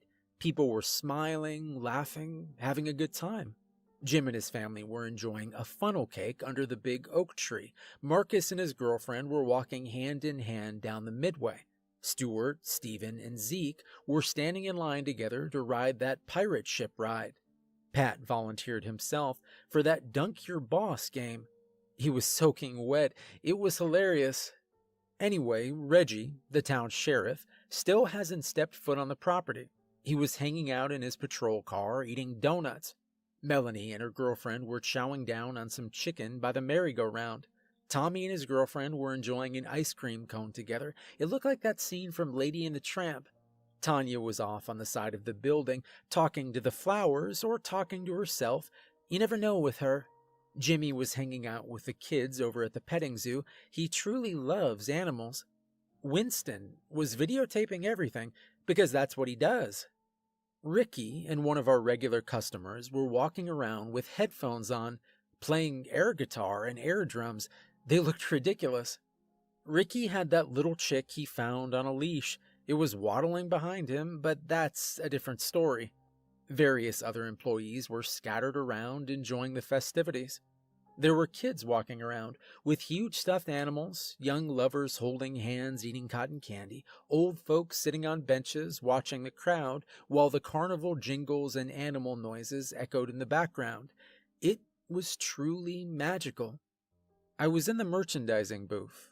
Pat, being the entrepreneur that he is, decided to have t-shirts, baseball caps, coffee cups, keychains, things of that sort, printed up, and we'd sell them for $5 a shot. They said things like, "Barnaby careful," "I survived Barnaby's," and "Barnaby's shop till you drop." That was our biggest seller. People were buying these things left and right. We could hardly keep up. We did so well with it that Pat decided to sell them in the store on a regular basis. Come on by and pick yours up today. As I said, everything was going great.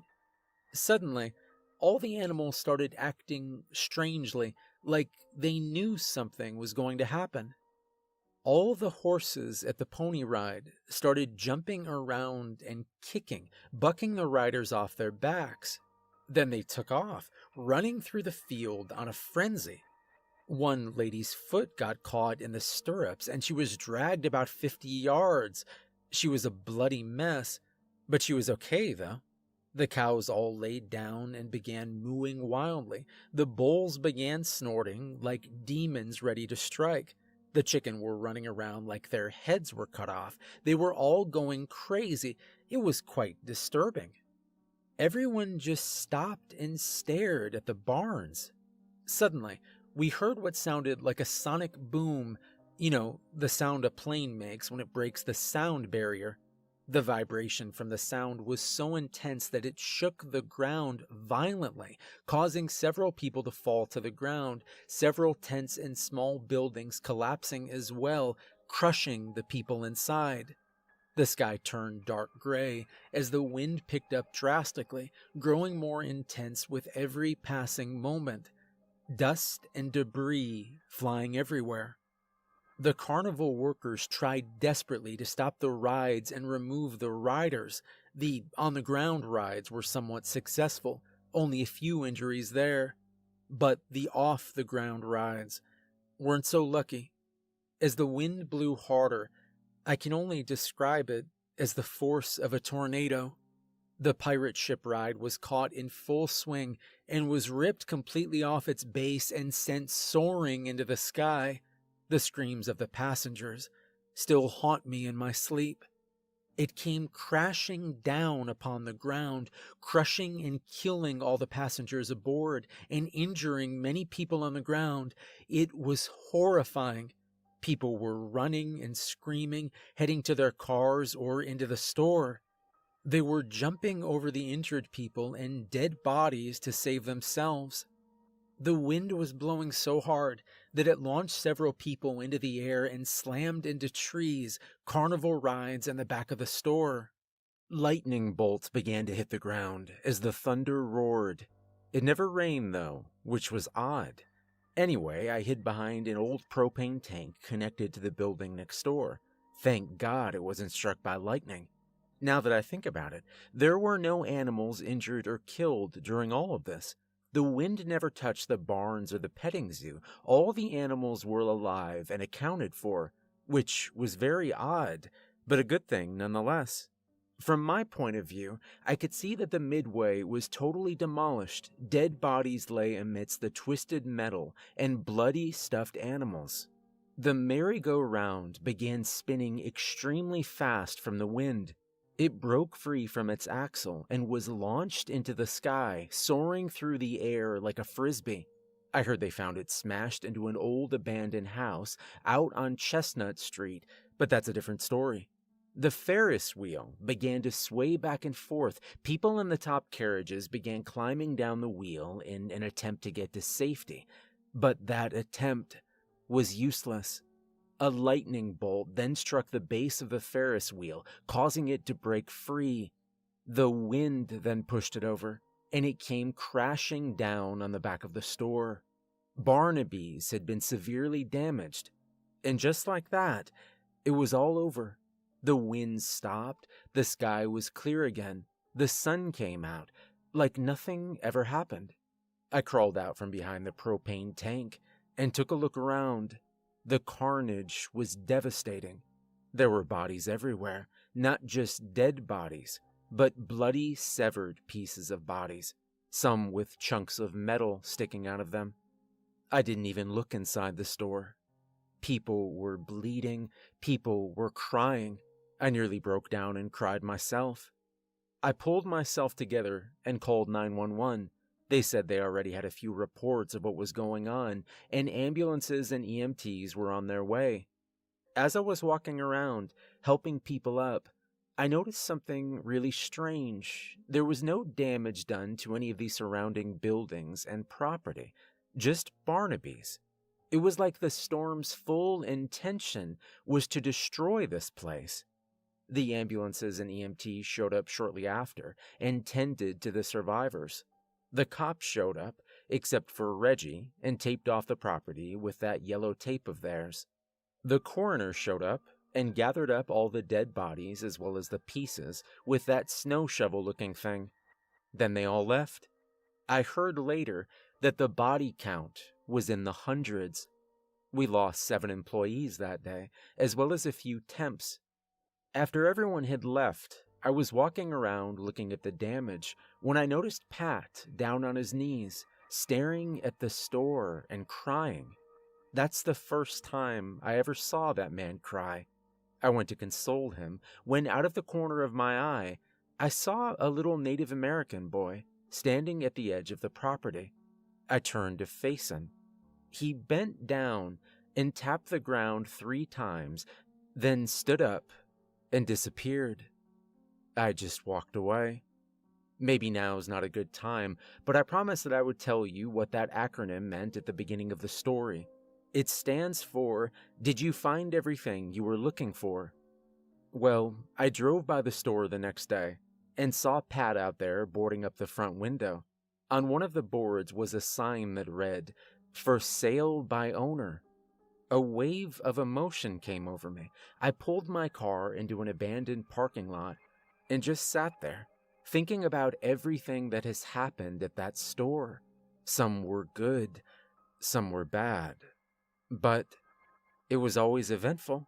There was never a dull moment. 2 weeks later, I drove by on my way to a job interview and saw the front window boarded up, but I didn't see the for sale sign, however. I did see another sign on the front grass. It read, Coming soon, Cartwright Cinema. There's nothing in the dark that's not there in the light. That's what I always believed until I bought that place. I never believed in ghosts, spirits, weird energies, or anything paranormal, but I do now. Hello, I'm Catherine Cartwright. I bought the property where a place called Barnaby's, an old grocery store, used to be until a freak storm hit, but that's a different story. I'm originally from Southern California. Yep, SoCal. My friends call me Kitty Cat, as in meow. Plus, I sometimes make a purring sound when I breathe. It's a medical condition I've had since I was younger. Well, I moved here about 8 years ago. I used to work at my father's metal building company, but I've always had an interest in movies. I love movies, any kind of movie. Action, adventure, comedy, drama, romance, you name it. I've always wanted to own my own theater. So, I moved out here to pursue that dream, and I did it. I now own Cartwright Cinema. We're a small multiplex movie theater company.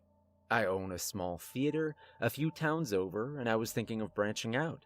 When I saw that property was up for sale, I thought it would be the perfect location for another theater, and it was the perfect location, but not the perfect property.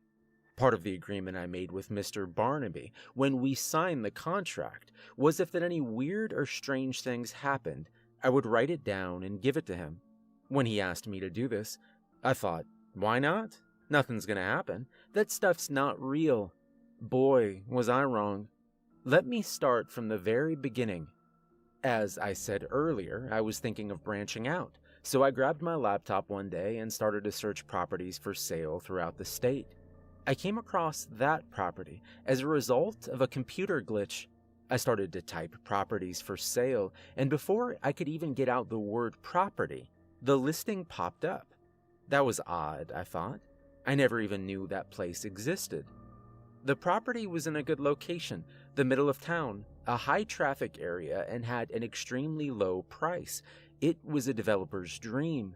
Yes, the building was damaged, and the grounds were tore up, but since it was old and an all-brick building, it was nothing that a mason and a landscaping team couldn't fix.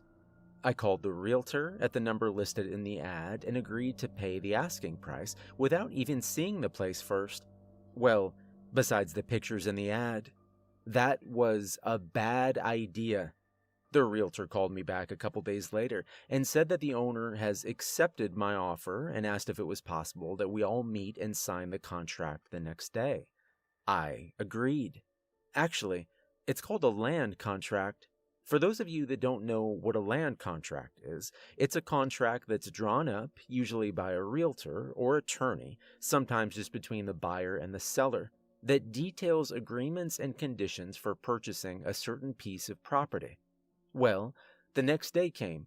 We all decided to meet up at noon at an old gas station in the next town over, but that's a different story. I arrived first and went inside to get an energy drink. The cashier kind of creeped me out a little bit, so I got out of there as fast as I could. The realtor arrived next in his shiny new Cadillac Escalade. Must be nice. I'm still rolling around in a '98 Dodge Caravan. Mr. Barnaby was the last to arrive. He said to call him Pat, but it's a respect issue, so I prefer to call him Mr. Barnaby. He came rolling up in an old bright purple short bus that he converted into his own personal RV. It looked like a big Barney bus. I wonder if his color choice had anything to do with his last name. You know, Barney, Barnaby, I don't know. Anyway, he let me check it out after we signed the contract and said he was going to do some traveling just to get away from everything. If I knew then what I know now, I would have went with him. We discussed the conditions and agreements, made a few changes, which included a 48-hour return clause, which meant I could return the property to Mr. Barnaby within 48 hours of purchase, if I chose to do so. It was his idea, because in his words, "You have no idea what you are dealing with." I just blew it off. We finally agreed on a contract, right there in the middle of a parking lot. The price never changed, though. We both signed the contract on the side of the bus. The realtor witnessed it. I gave him my cashier's check, and he gave me the deed to the property. The deal was done. The realtor gave us each a copy of the contract, then got in his car and left. Mr. Barnaby and I talked for a while. He's a really nice guy. We talked for about a half an hour as he explained everything he'd done to the bus. He'd taken out all the seats, put plywood down as a floor, and then put a yellow carpet on top of that. He framed the whole interior with 2x4s, put insulation between the wood, and covered the walls and ceiling with drywall and painted it mint green. That wouldn't have been my color of choice, but it's his bus, so okay. He left the windows and rear exit door exposed. He put a wall behind the driver's seat that went all the way across the bus, and put a house door, painted orange, in the middle leading into the back of the bus. He had red curtains on the windows, a gray futon bed, a long black dresser with a light blue coffee pot, a white microwave, and a little 13-inch brown television set with a VCR hooked to it on top. A small black refrigerator on the side of that, and a small white potty chair in the corner. That's kind of gross, but whatever works for him. Yeah, it looked like a box of crayons exploded in there. But I'm getting off track. Back to the story. After saying our goodbyes and exchanging cell phone numbers, in a friendly gesture, Mr. Barnaby hopped in his bus and headed south. I jumped in my van, headed north, and made a beeline for my new property. I was so excited. I arrived at the address about 20 minutes later, and I must say the picture in the ad must have been taken right after the storm happened, because it didn't look anything like that picture. It was far worse. The winter months had not been nice to the building. There was some sort of black fuzzy stuff growing on the side of it. The whole entire roof was caved in, as well as the top part of the building. There was no way to fix that place, I thought. I'm gonna have to tear this whole place down. Now, for some strange reason, something told me to go inside. I don't know what it was, but I just felt I had to. That was a decision I would later regret. I opened the door, which was still in pristine condition, which was very odd to me. I opened it and stepped inside, and as soon as I did, it was like I stepped into a time capsule or something. The store was in full operation, fully intact and open for business. What the what?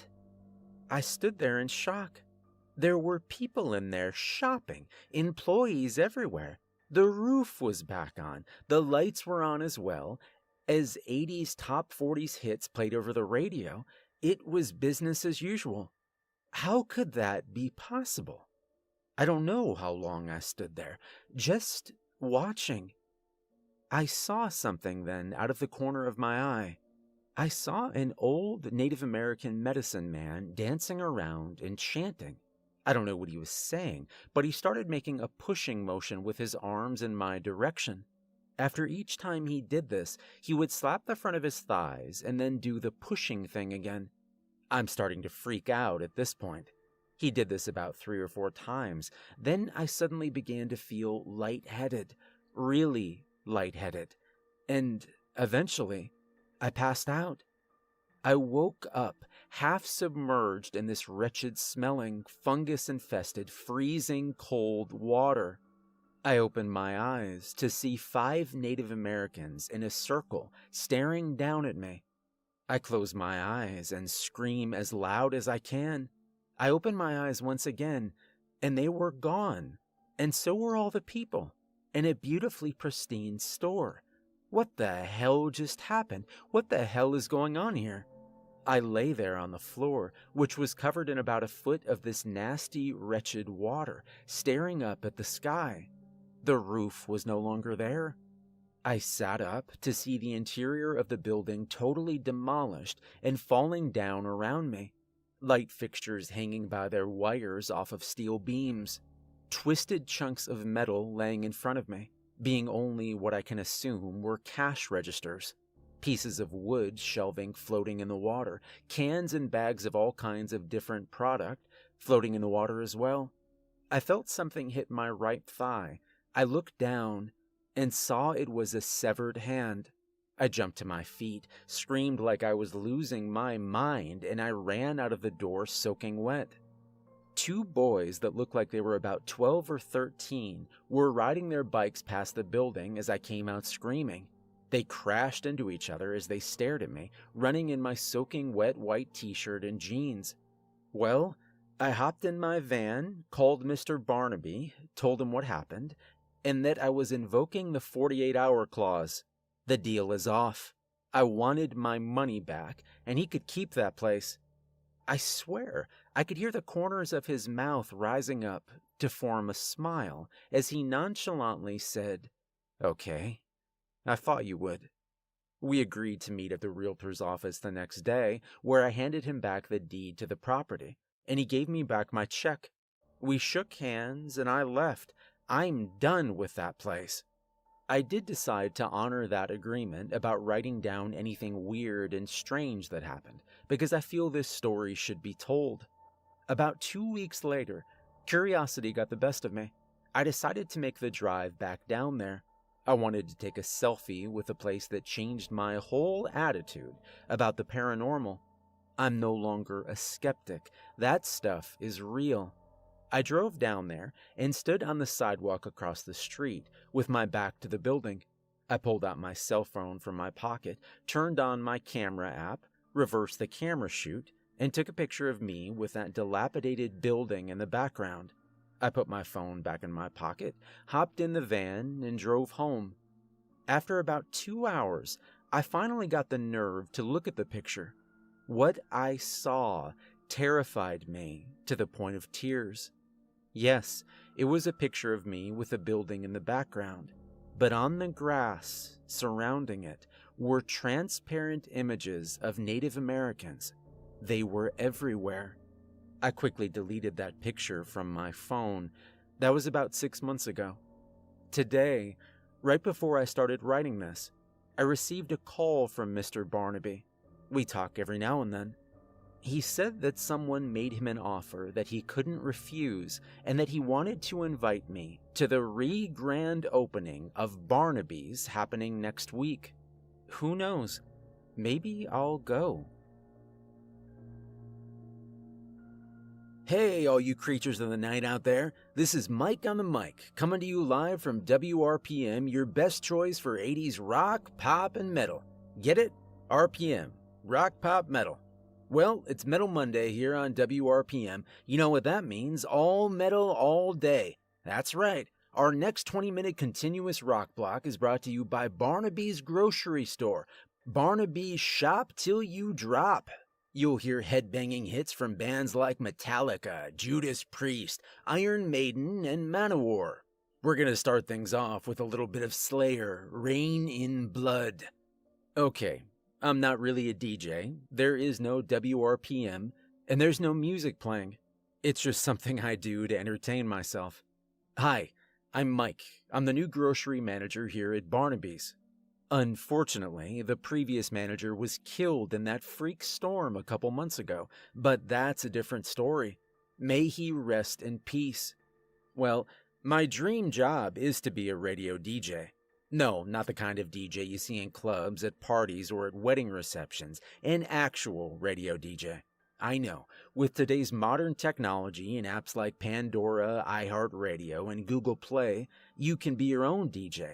But still, that's what I want to do. As I said, I'm new here. I just got hired on, just as they were getting ready to restock the shelves for the re-grand opening. I used to work at one of those big-name grocery stores, but I got tired of being a trained monkey.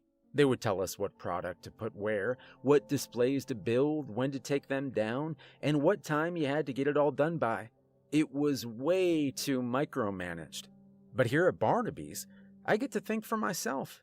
Use my brain a little. I like that. I'm not the only newbie here. There's Ryan, he replaced Tommy, who finally got his RN license and is now working full-time plus at the local hospital, so I've heard. There's Justin, he replaced Jimmy, who finally got his dream job of working at ASPCA full-time like he always wanted. Stuart told me that. There's a bunch of new deli workers, cashiers, produce help, stock crew. We were all in orientation together. That was the most boring 5 hours of my life. Then there's the new assistant manager, Catherine. She says to call her Kitty, but that's a different story. Steven told me that the old assistant manager fell in love with one of the carnies from the carnival last year and ran off to join the circus. Now, let me tell you, the new assistant manager could manage me any day. Yes, ma'am. Wait, what? Did I say that out loud? Never mind. Please don't call HR. Well, apparently she's real good friends with Mr. Barnaby, and he is one lucky man. I think she's the previous owner of this property, but that's a different story. I was talking to her the other day while trying not to drool on myself, and she said that since she had people to run her theater, she thought she would help Mr. Barnaby out for a little while, even though the whole Indian burial ground thing still freaks her out. What Indian burial ground thing? I thought. With just one look at this place, you can tell that Barnaby's is a very old store. We don't have any of those big metal gondolas to display our product like big name stores do. Now, for those of you that don't know what a gondola is, it's a large metal fixture with adjustable shelving on both sides that's used in grocery stores, department stores, well, basically any store that has product to be displayed for sale. They're usually placed side by side, in rows about 10 feet apart, bolted together, as well as being bolted to the floor, thus creating aisle 1, aisle 2, and so on, like you would see in stores. Like I said, we don't have any of those. We have large freestanding bookcases placed back to back and side to side, creating our aisles. They're bolted together, but not to the floor, which makes no sense to me. Well, let me tell you what happened a few days ago at the grand opening. I'll pass this on to Mr. Barnaby the next time I see him.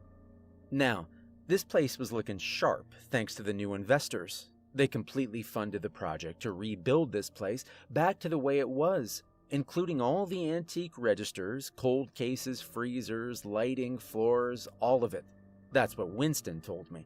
He's a church guy, so I don't think he'd lie. Well, there's a pair of brothers from New York. I believe their last name is Marconi, Macaroni, Rigatoni, something Italian, I don't know. Don't tell them I said that. They have a bunch of associates that follow them everywhere. They built a rather large room off the back of the store with a private entrance on the side and a door in the back room. No one, and I mean no one that works here, not even Mr. Barnaby, is allowed in that room unless you know the password, and there's always the same big fat refrigerator-looking guy with no neck standing at the door. Yeah, the kind of guy that you wouldn't want to meet alone in a dark alley. I have an idea as to what they're doing back there. I'm not stupid. I've seen Scarface 1,000,000 times. So yeah, say hello to my little friend. I love that movie. Well, back to the story. Like I said, this place was looking sharp. The floors were shining, the shelves were full, at least they looked like they were. It's something that people in the grocery business called fronting, but that's not important. We had a huge banner hanging right above the front entrance with the words grand opening on it. Obviously. Candy was in the merchandising booth outside, giving away free t-shirts and keychains to the first 500 customers. We even had an actual radio DJ broadcasting the live event. I was so jealous. He let me do a live commercial spot and said he'd talk to the station manager about me. So, that was cool. It's a country station, but you gotta start somewhere, right? Well, there were balloons and streamers everywhere. Deli and produce were giving out free samples, and Jim from the meat room was outside grilling up hamburgers and hot dogs to sell to the customers. Breyers even donated 300 gallons of ice cream. They had a huge refrigerator truck set up on the side of the store, giving free ice cream away. It was mid-July, about 90 degrees outside. This place was packed. Mr. Barnaby was standing just inside the front door, greeting customers as they walked in, like a Walmart greeter would do. I was walking around asking customers if I could help them find anything, as was the rest of my crew. The Macarena brothers, or whatever the hell their name is, they weren't even there. Mr. Barnaby said they went to New York to pick up supplies. Right. Everyone was having a great time until all the lights went out. There were a few seconds of total darkness before the security lights came on. Little kids started screaming and crying as their parents tried desperately to calm them down and leave the store. There was barely enough light to see your hand in front of your face. Mr. Barnaby, myself, and other employees started moving the customers up to the front of the store for checkout before the backup generators lost power as well. I checked the bathrooms for any lingering customers. That was a bad idea. I walked in and saw an old Native American guy in full headdress staring at the side wall in the handicap stall. He was glowing. "What the hell?" I said to myself. He turned to look at me. Our eyes met, and my vision started to get real blurry. I shook my head and blinked a couple of times, and he was gone. Vanished. Into thin air. What just happened, I thought. My mind raced back to the conversation I'd had with Catherine, where she mentioned the Indian burial ground thing. I started freaking out. You mean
this place is haunted?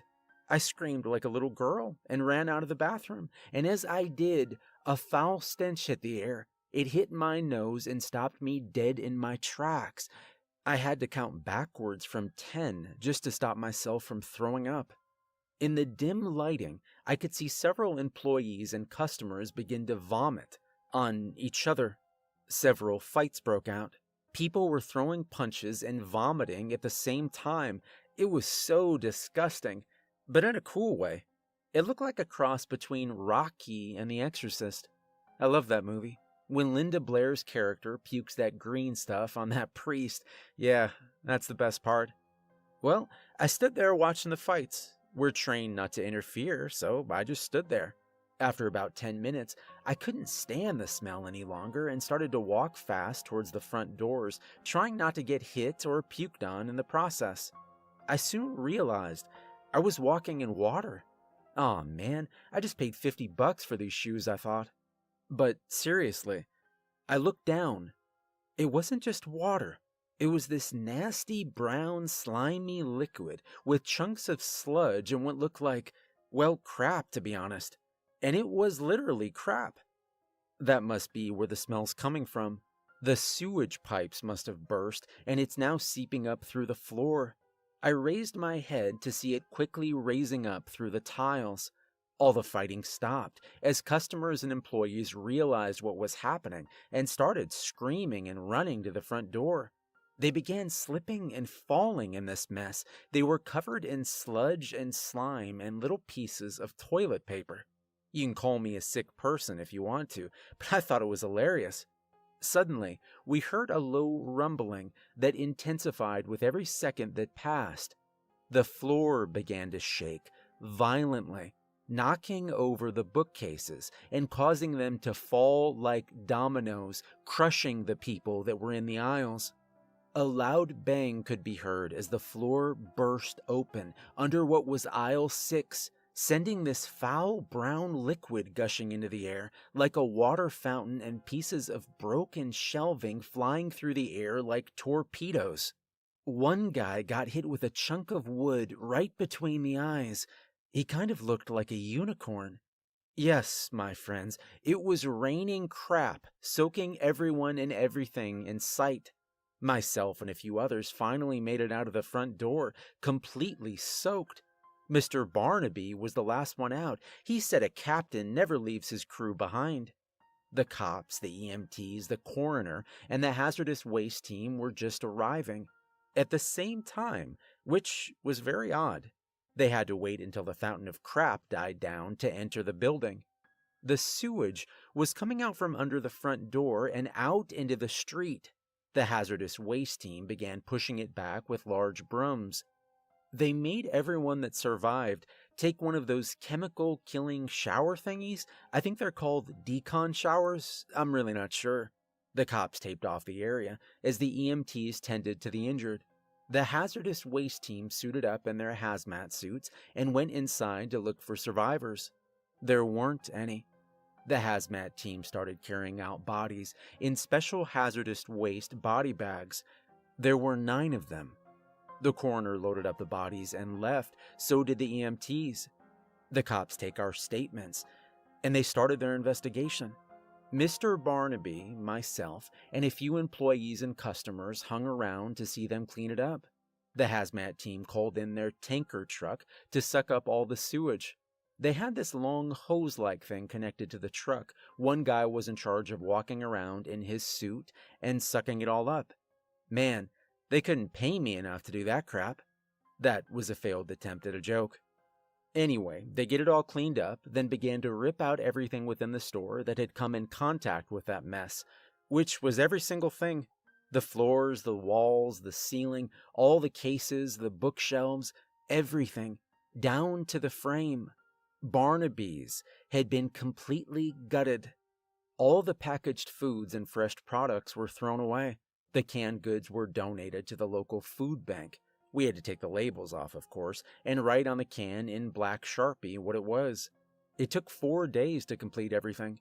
My brother-in-law, Chris, is a plumber. Mr. Barnaby hired him to fix the pipes. He did it for free and made me help him. That was so disgusting. Well, Chris found 2 reasons why the pipes got clogged and caused the eruption. One, when the McIntosh brothers rebuilt this place, they used 3-inch piping instead of continuing to use 6-inch pipe that was used in the original build. They put the 2 pipes together using a 6x3 coupling just to save money. The idiots. 2, there were about 20 human fingers, toes, and ears stuck at the base of the coupling, like someone had cut them off and flushed them down the toilet. To get rid of evidence, maybe? I wonder who that could have been. Yeah. Well, anyway, before I forget, the Mac and Cheese brothers were busted by the feds just outside of Brooklyn with 10,000 pounds of supplies in the trunk of their car. They're now serving 25 to life in federal prison. Anyway, Mr. Barnaby started a donation fund to help raise the money to rebuild the store. We already have close to $50,000 raised. If you'd like to make a donation, no amount is too small. Oh, yeah. The DJ we had covering the re-grand opening did a live play-by-play as it all went down. He got promoted to the big league station in Cincinnati because of that. Bet you can't guess which one. Well, the station manager just called me, and guess who's replacing him? That's right, me. I start tomorrow. So, this is Mike on the mic signing off. In closing, I'd like to remind you that 2 wrongs do not make a right, but 3 rights does make a left. Think about it. Good night, everybody.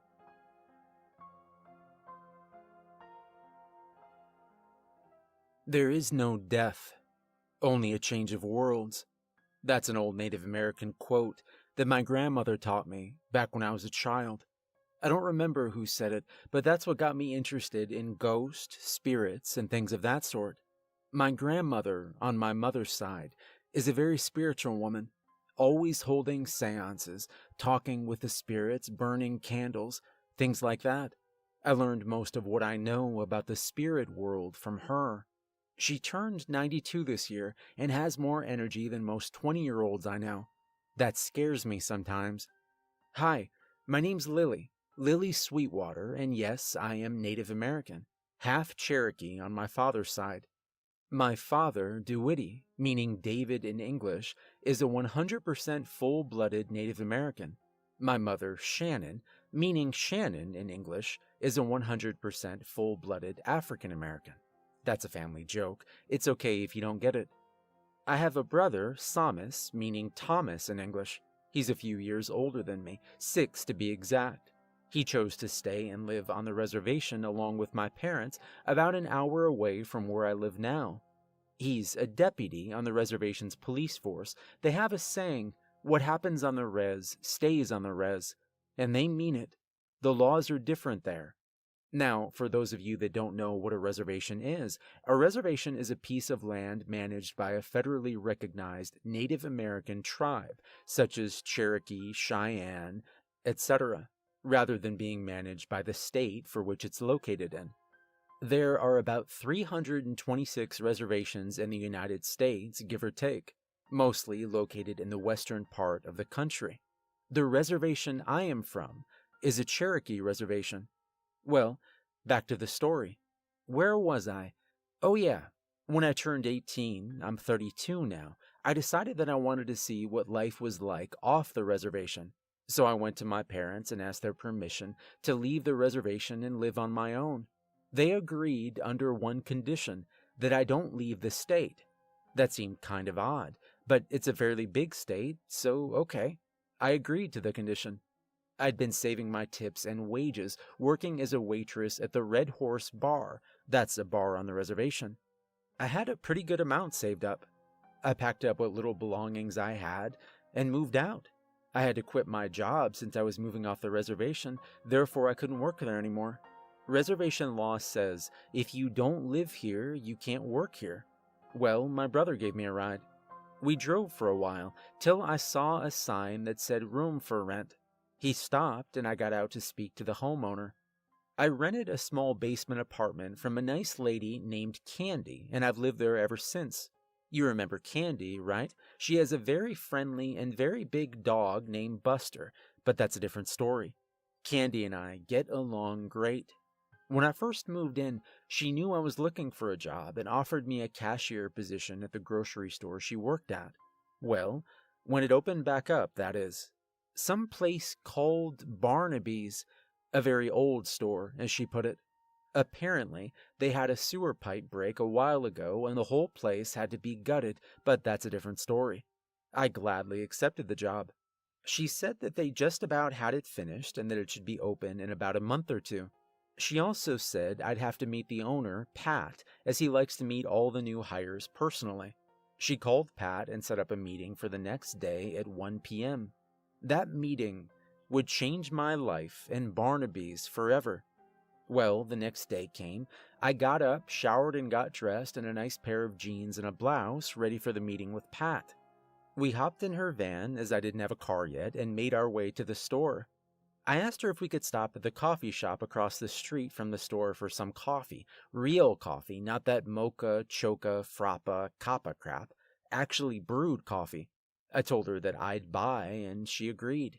Candy got an energy drink, and I got an extra large black coffee. You see, growing up on the reservation, we couldn't really afford such luxuries as cream and sugar, so I learned to drink black. The cashier really creeped me out. She had these really weird-looking green eyes, but that's a different story. We got our drinks and got the heck out of there. We arrived at the store shortly after. Now, Candy was not kidding when she said that Barnaby's is a very old store. It's a decent size, all-brick building. There's no big glass picture window in the front of the store, like the big-name stores have. There are, what looks like, 2 house windows on either side of a wooden door, painted white with the paint peeling off.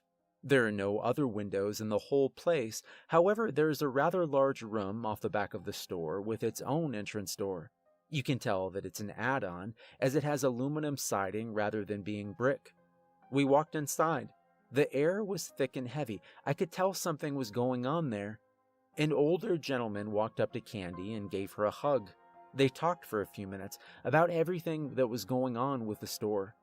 I overheard him say that one of their regular customers, a man called Donovan Mitchell, but that's a different story. Apparently he works for the governor of the state, and he convinced him to declare Barnaby's a historical landmark because of its history and all. Therefore, it could never be torn down. Barnaby's will live forever, I heard him say. He also said that the state pitched in the rest of the money that it would take to complete the renovation. A loud bang was then heard throughout the store. Candy, the old man, and everyone else turned to look in the direction of the sound.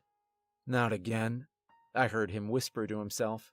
Suddenly, one of the guys up on the scaffold, doing drywall, yelled out, "It's okay, everyone. I just dropped my drill, nothing to worry about." Everyone sighed in relief. I just stood there confused.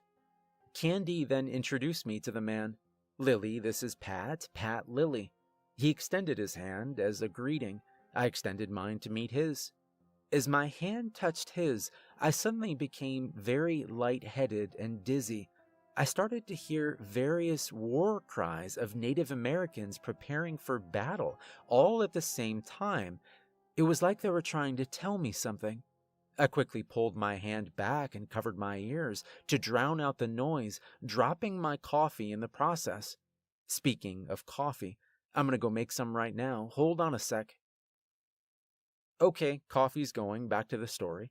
I began to shake and thrust my head all around, my long hair hitting Pat and Candy directly in the face. I began screaming like a lunatic as I ran out of the store. Once outside, the voices stopped. I put my hands down to my side, turned and gave a what the freak stare at the building. Both Candy and Pat came running to my side, asking if I was okay, shaken and a little distraught. I asked Pat if anything weird ever happened here, and if he knew anything about this land. He laughed, "You're not gonna believe it" laugh. He then invited Candy and I to have a seat in his bus so we could talk. That was the craziest looking thing I've ever seen in my life, but that's a different story. Candy and I sat on the futon while Pat in the doorway. He proceeded to tell me about every single thing that happened here, as much as he could remember, that is. The chicken fryer incident, the body parts in the trash, that freak storm, the black shadows, something to do with a Pepsi truck, and many other things. He also said that he had a ghost hunting team investigate the store about 6 months ago. He's still waiting to find out what happened. Then, to top it all off, he told me this place is built on Indian burial grounds. I was in shock, horrified. Indian burial grounds, I thought to myself. Do you know how disrespectful that is? I was furious. I contemplated walking out right then and there, but a job's a job, and I really needed one. I thought of my grandmother, and that quote she taught me many years ago. I decided that I may be able to help. I told Pat that I wasn't too happy with the store being built on Indian burial grounds, given the fact that I'm Native American. He apologized, saying he didn't know. I accepted his apology and asked if it would be all right if I contacted my grandmother and asked her to come to the property and perform a seance to hopefully figure out why the spirits are so restless, besides the obvious, of course. He smiled and graciously said yes. I contacted my grandmother and told her what was happening. She agreed to hold the seance the next Friday, Friday the 13th. I love those movies. I have all 107 of them. I'm exaggerating a lot. There's so many of them. Well, Friday came. Candy and I drove to pick up my grandmother. My grandmother explained, as I loaded her equipment in the van, that she didn't know if the seance would work, given the language barrier, but she was willing to give it a try. This should be interesting, I thought. We arrived back at the store about 11 p.m. Pat was already there. My brother showed up unannounced and offered to join us as a translator, as he is fluent in English and Cherokee. My father taught him when he was younger. How he knew about what we were doing, I don't know, but he did. Maybe the spirits told him. Oh, wait, the coffee pot just beeped. I'll be right back. Ah, there's nothing like a fresh, hot cup of coffee on a cold winter's morning. Candy got me hooked on pumpkin spice. It's amazing. She bought a ton of it last October. Anyway, where did I leave off? Oh, yeah, so we unloaded the van and set up in the field behind the store. We set up the table first. It was round and had strange writings in it. So did the chairs. It was really creepy. We used the security light on the back of the store so we could see. My grandmother then put a homemade load of bread in the center of the table. I'm not sure why. She then surrounded the bread with 3 white candles, forming a perfect triangle, and lit them. She said that the spirit world is cold. The heat from the candles will draw the spirits closer, as the spirits will seek out warmth from the flames. She also instructed us to turn off our cell phones to avoid distractions. Then, she explained our duties for the seance. She said that she will act as the medium, meaning she will invite the spirits to join us and allow them to communicate through her. If they choose to, she will also be the one to close the session when it's completed. My brother, as I said earlier, will translate the answers if there are any. Also, read a list of questions on Cherokee that he wrote down earlier in English. Candy, Pat, and I were there as witnesses. We all joined hands around the table and began the seance. My grandmother began by saying, "O great spirits that inhabit this land, we invite you to join us tonight. We offer you the gift of heat from these candles that sit before us. We offer you this bread to nourish your hunger for this world. Please come and speak to us." As she finished her invite, the wind suddenly stopped blowing, the crickets stopped cricketing, and the air became cold and heavy. After a few moments, she repeated her invite once again. This time, the flames from all the candles burst up about an inch, like a flamethrower when you squeeze and release the trigger. Then they went back to normal. Candy screamed and began to shake. "They're here. Be quiet," my grandmother said. "Ask the first question." For the sake of this story, I will tell you the questions that were asked in English, but when all this happened, it was spoken in Cherokee. My brother asked, "How long have you been here?" Suddenly, we heard rustling in the trees. We all turned our heads to look. The wind started blowing again, hard, so hard that it thrusted our heads all around. We were all fighting to stay upright. Somehow the candle stayed lit, but the list of questions blew away. Through the whistling of the wind, we heard a disembodied voice saying, "Mani moonies." "Many moons," my brother said. "That means many moons." Holy crap. Candy began crying at this point. "I can't do this. I'm scared," she whined. "Calm down," my grandmother said. "We're safe as long as we hold the circle." She was wrong. Suddenly, an enormous gust of wind came through, blowing Pat's toupee completely off his head, blowing the candles out, then picking the table up and slamming it directly into Pat's and my brother's face, knocking them backwards out of their chairs, and pulling Candy, my grandmother, and myself out of our chairs and directly on top of them. Blood was gushing out of Pat's nose like a water faucet as he laid there unconscious. My brother's head was bleeding as well. He was awake and moaning. "Do not break the circle," my grandmother yelled. The chairs and tables that were lying on the ground began to levitate in the air, took flight, and slammed hard into the back of the store and the security light, causing it to explode. Sparks went everywhere. We were now in total darkness. Candy was screaming at the top of her lungs. "Shut up," I yelled at her. She finally stopped and began whimpering like a wounded animal. Just then, a dim yellow light began to rise from the ground, through the grass, covering the entire field and the five of us as well. The sound of tom-tom drums began echoing through the night, getting louder as each second passed. The ground started to shake, and transparent images of Native Americans began to rise from the ground. There were men, women, and children slowly rising from the dirt and grass.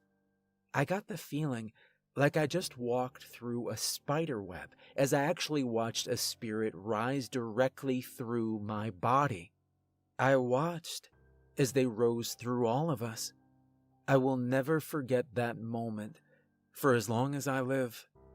My grandmother then screamed, louder than I've ever heard her scream. "What do you want?" My brother mumbled the translation. Just as he finished his sentence, everything stopped. No more wind, no more drums, no more spirits rising on the ground. They were all standing around us now. I tried to scream, but nothing came out. Suddenly, we heard another several disembodied voices saying, "Weswageti," over and over again at the same time. My brother began mumbling something that sounded like a word, but I couldn't understand what he was saying. "What, Somas? I can't understand you." He took a deep breath and said it once again. "Respect. They want respect," he said in a groggy voice. My grandmother then said, "I close this circle of communication and thank you all for joining us tonight. You may now break the circle." I immediately grabbed my phone out of my pocket, turned on the flashlight, and went to go check on Pat.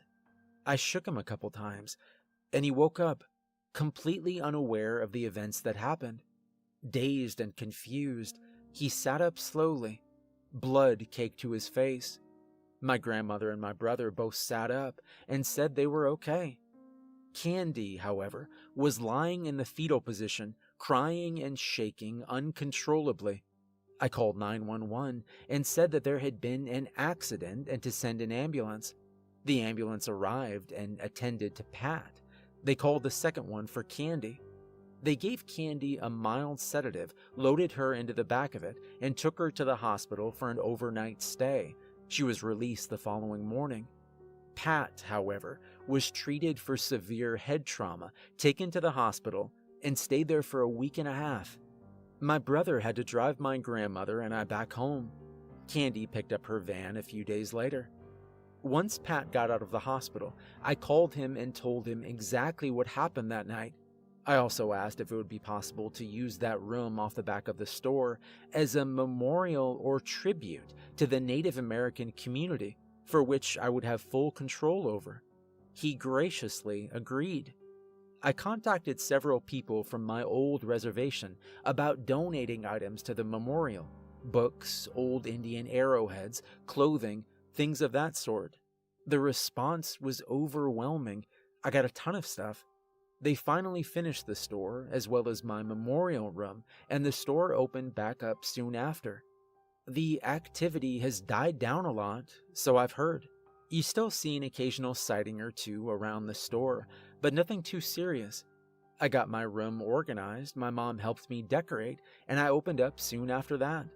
I hired one of the waitresses from the bar I used to work at to cover the night shifts. She's a friend of mine, so that works out well.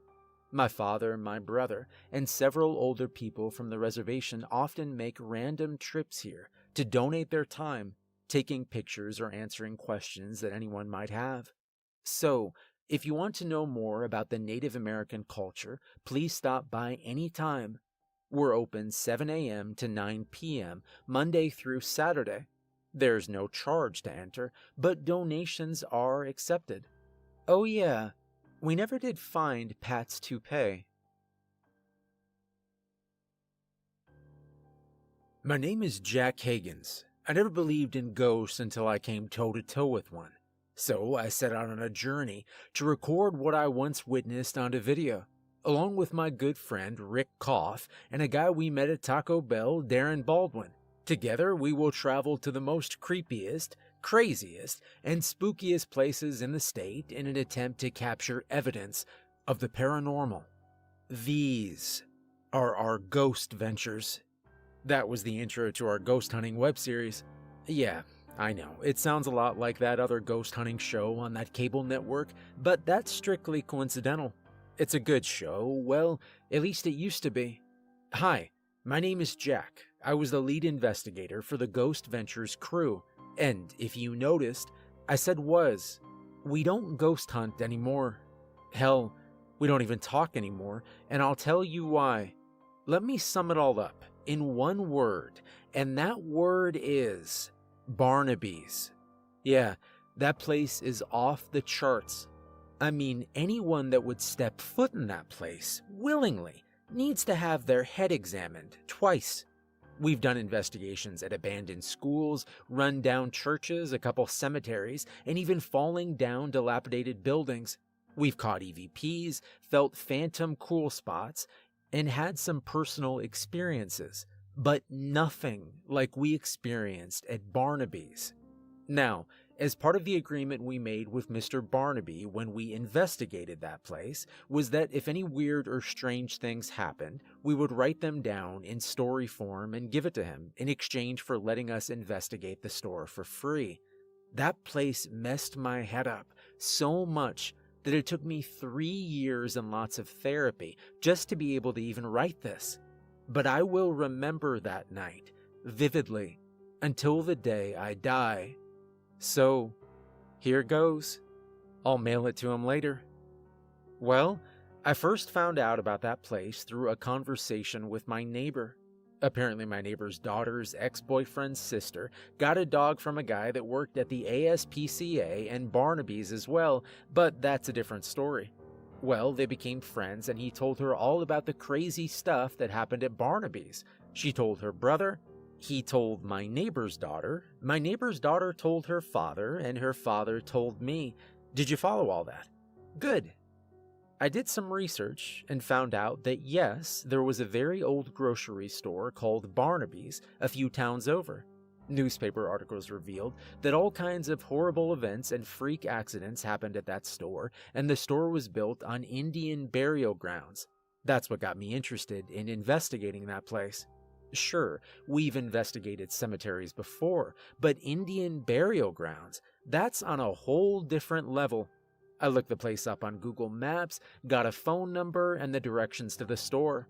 I called the phone number and talked to a very nice man named Pat, who graciously agreed to let us come and investigate his store that Saturday night at 9. Pat agreed to meet us Saturday afternoon to do some interviews and to get some pictures to use in the show. I called Rick and Darren and told them that I found an old grocery store to investigate. I didn't mention Indian burial ground thing. They were excited and looking forward to going. Anyway, Saturday came. Darren borrowed his aunt's minivan, as he always did, since none of us had a car. He picked up Rick, and we all met back at my house before heading to the store. Now, we were in no way a professional ghost hunting team. We didn't have any real equipment like the big-name teams do. We used our old iPhone 5s as cameras, using a night vision app, and also used it to capture EVPs. That's it. For those of you that don't know what an EVP is, it stands for Electronic Voice Phenomenon. It's believed to be voices of spirits speaking to the living unintentionally, meaning a random word or phrase spoken for no apparent reason, or intentionally, such as someone asking a question and the spirit responds with an answer. But be careful, some spirits are not nice. We all hopped in the van and made the hour drive to Barnaby's. Just as we were pulling into the parking lot, out of the corner of my eye, I saw 3 little Native American boys, about 8 or 9 years old, standing on the sidewalk outside the store. I turned around and told Rick to get a shot of that. He replied, "A shot of what?" I turned back around and they were gone. "No freaking way. They were right there," I said, pointing to the sidewalk. "Who?" Darren asked. I just shook my head. We parked the van and got out. If I knew then what I know now, I would have gotten back in that van and never stepped foot in that store. I walked over to the spot where I saw the kids and found 3 small eagle feathers on the ground.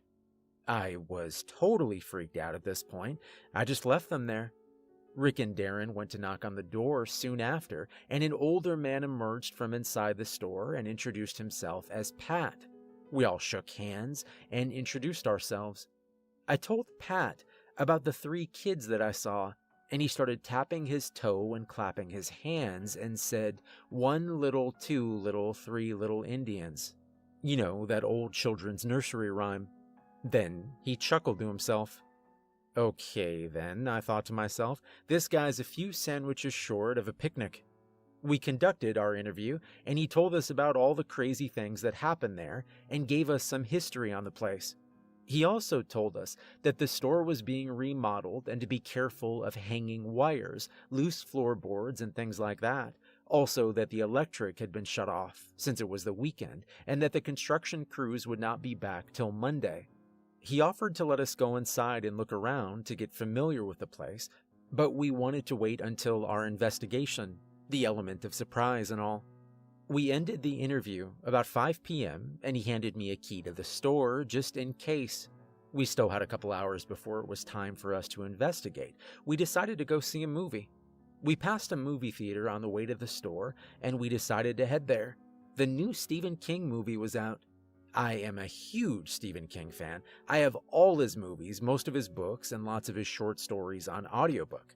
Anyway, we met a very nice and very attractive lady named Catherine at the movie theater. We told her that we were investigating Barnaby's that night and asked if she knew anything about the place. She told us that she was the previous owner of the property, but that's a different story, and that now she was the assistant manager, well, as soon as it opens back up again. We offered to have her come and investigate with us, but she declined, saying she didn't want to spend any more time in that place than she had to. Now, I understand why. When the movie was over, it was a great movie, by the way. I'll have to add it to my DVD collection when it comes out. We then headed back to the store for our investigation. We arrived back at the store just as a thunderstorm was fast approaching. Pat was nowhere to be found. I found that odd. We found a note on the door saying he had to tend to an issue at a property he just sold. The note also said it was okay to start investigating. I pulled the key out of my pocket, took the note down, unlocked the door, turned the night vision apps on, and went to enter the building. Just as I opened the door, a loud lightning crash hit, lighting up the sky and scaring the hell out of the three of us. Heavy rain started falling soon after. We practically pushed each other into the store. Once inside, that place was creepy as hell. The air was thick and heavy, almost suffocating. The floor cracked every time you stepped on it. Half the walls were put up. The other half was just wooden beams, wires hanging from the ceiling, and construction equipment laying everywhere. We walked around together for about an hour, just filming and getting a feel for the place. Nothing really happened. We found out that there were 3 main parts to the building: the sales floor, the back room, and a little room off the back room. The bathrooms were boarded up, so we couldn't even get in there. So we decided that since there were 3 areas and there were 3 of us, that we would investigate each area by ourselves. We did rock, paper, scissors to figure out who went where.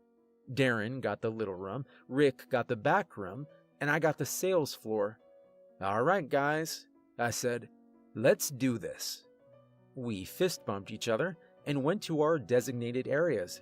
I began walking around the sales floor, filming and asking questions. I could hear Rick in the back room doing the same. This went on for about a half hour when suddenly another lightning strike, just as we heard Darren screaming at the top of his lungs, then the loud thumping of his work boots as he ran through the back room and out to the sales floor. "Oh, no, no, no, no, no," he said loudly. Darren, stop," I yelled.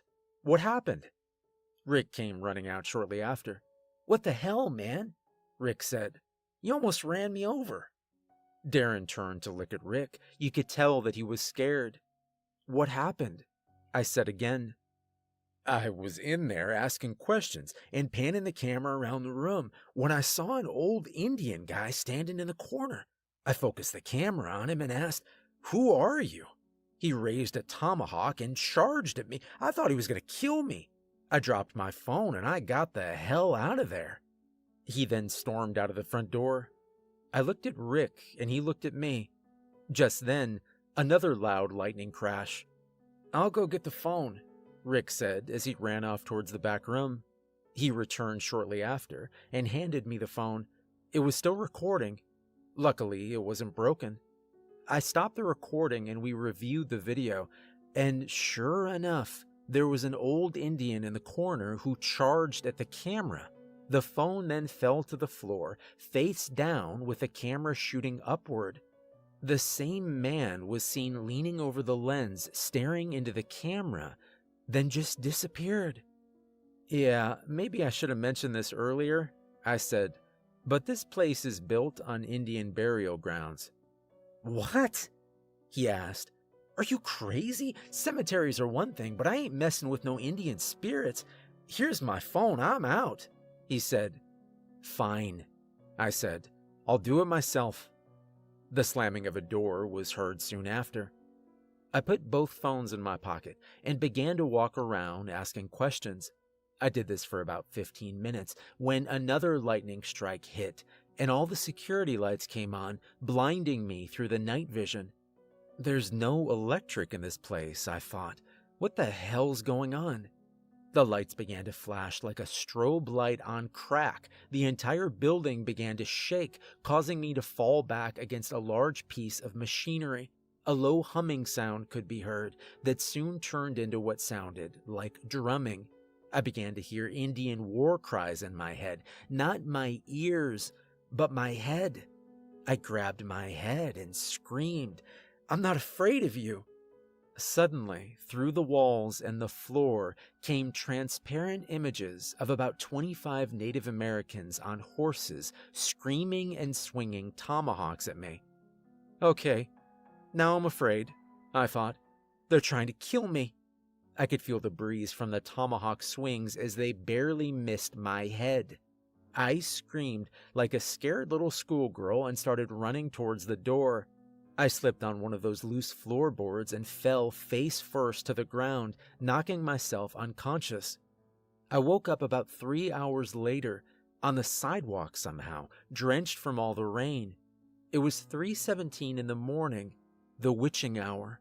The clock at the bank across the street told me that. I slowly get to my feet, looked over to my right, and saw the same 3 little Indian boys standing there, just like before. They were completely dry, even in the pouring rain. I screamed again and ran to the side of the building to get in the van, but it was gone. They left me there, and I never saw those guys again. In retrospect, I don't blame them. Another lightning strike scared me half to death, so much that I began to run, screaming down the middle of the road.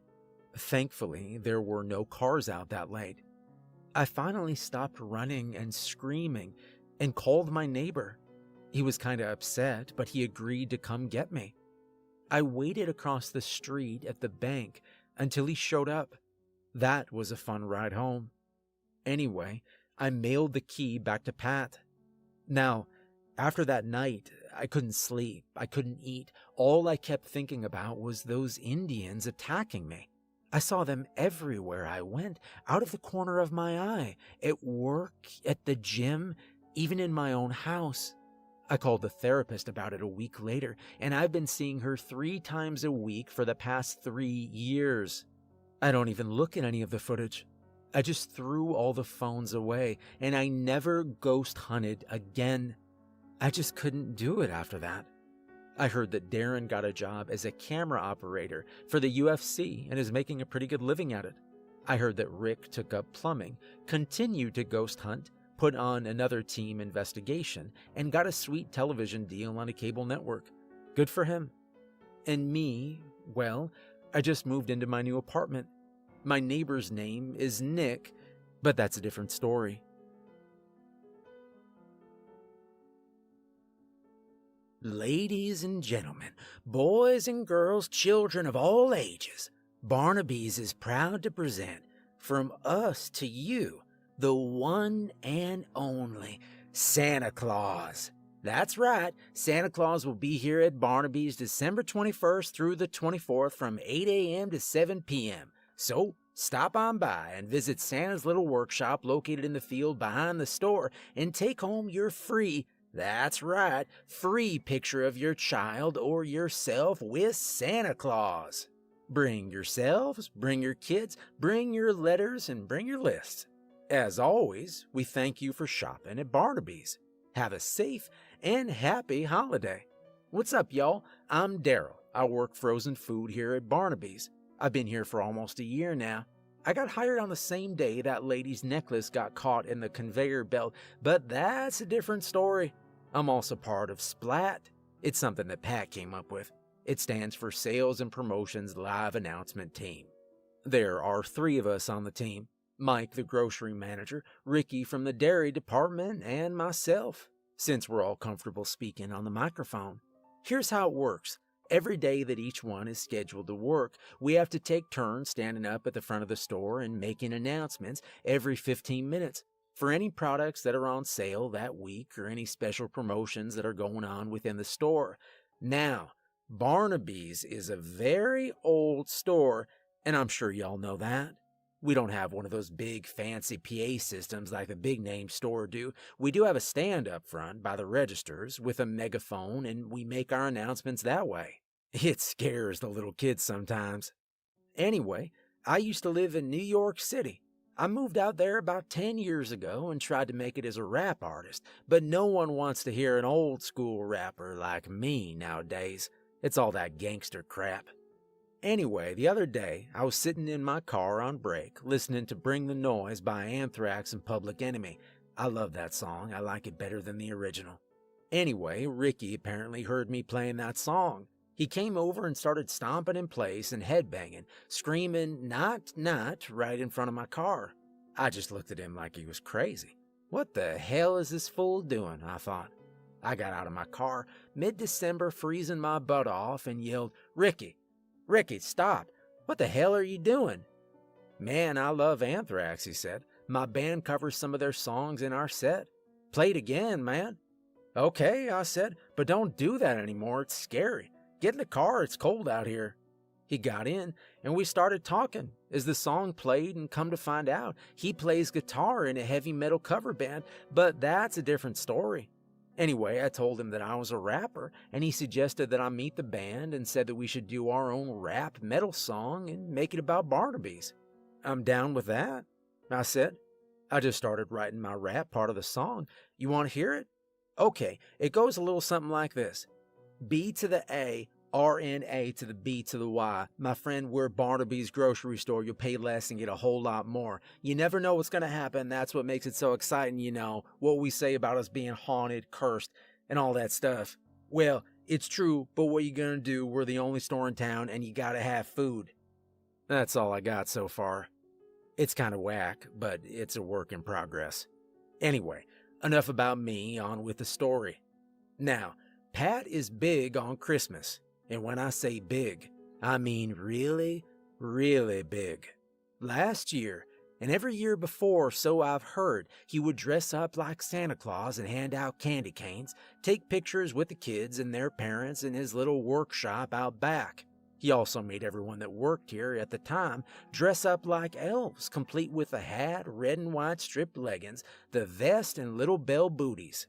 Well, except for Catherine, the assistant manager. She dressed up like Mrs. Claus. Yeah, those two are like pencil and paper, if you know what I mean. They try to keep it on the down low, but it's obvious to everybody. Now, not everyone looks good in an elf suit. I, for one, look like Homie the elf, and Homie don't play that. But a job's a job, and Pat pays me bank, so I did what I had to do. On the other hand, some people look really, really good in an elf suit, like Lily, the Native American woman that runs that memorial place out back, but that's a different story. Yeah, I'd like to find her under my Christmas tree. Anyway, Pat had to have been collecting Christmas decorations since the 1940s or something. It was off the hook how much stuff he had. Plastic Santa Clauses, giant nutcrackers, blow-up reindeers on the roof, icicle lights, candy cane fences, snowmen that danced, and about 25 Christmas trees, all with different colored lights and ornaments among many other things. If you named it, he's probably had it. There was stuff everywhere, outside and inside the store. There were wreaths hanging from the ceiling, garland draped all over the registers, and Christmas bows on all the shopping carts. It was crazy. One of the former employees, named Jimmy, who works at the ASPCA, but that's a different story. Anyway, he knew a guy that ran a reindeer farm. He brought down 8 tiny reindeer and a little guy with a plastic red nose for the kids to pet and take pictures with. They were set up in a fenced-in area next to the workshop, and they slept there all night. Jimmy slept with them. Now, I'm an animal lover myself, but that guy is on a whole different level. There was even a huge life-size nativity scene on the other side of the workshop. After all, that is the real reason for the season. Anyway, Pat would start the day after Thanksgiving and spend the next month setting it all up. He kept it all in 4 huge storage units down the street. That's how much stuff he had. He asked for volunteers, but most people volunteered before he even asked. Some people from town volunteered as well. I helped decorate the inside of the store. Those reindeers really creeped me out. They kept looking at me funny, like I was their dinner or something. Oh, no, Homie's gotta go, I said to myself. I did find out later that reindeers love fruitcake, but that's a different story. Pat and the crew spent every day and night putting it all together in time for the big reveal. You could see the statues and decorations in the daytime, but wouldn't see the inflatables or the lights until then.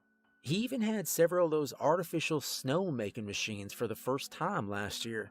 He said he found them on the curb in somebody's trash. He fixed them up and put them on top of the roof, pointing different directions so it would snow when the lights came on.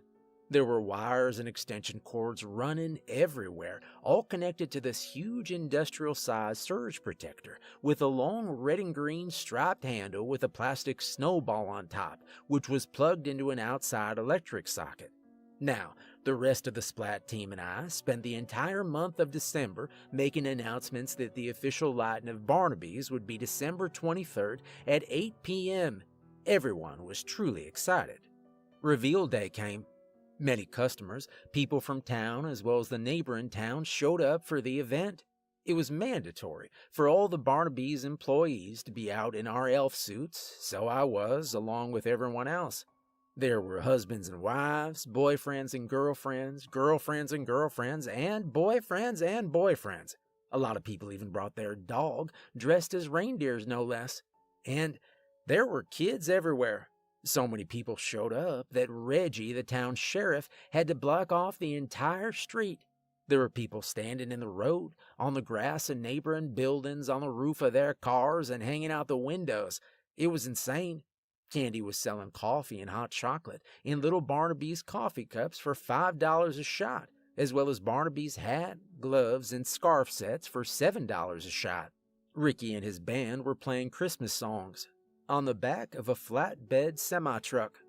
Lily was handing out plastic candy canes that read Mui Cowistamatis. That's Cherokee for Merry Christmas, by the way.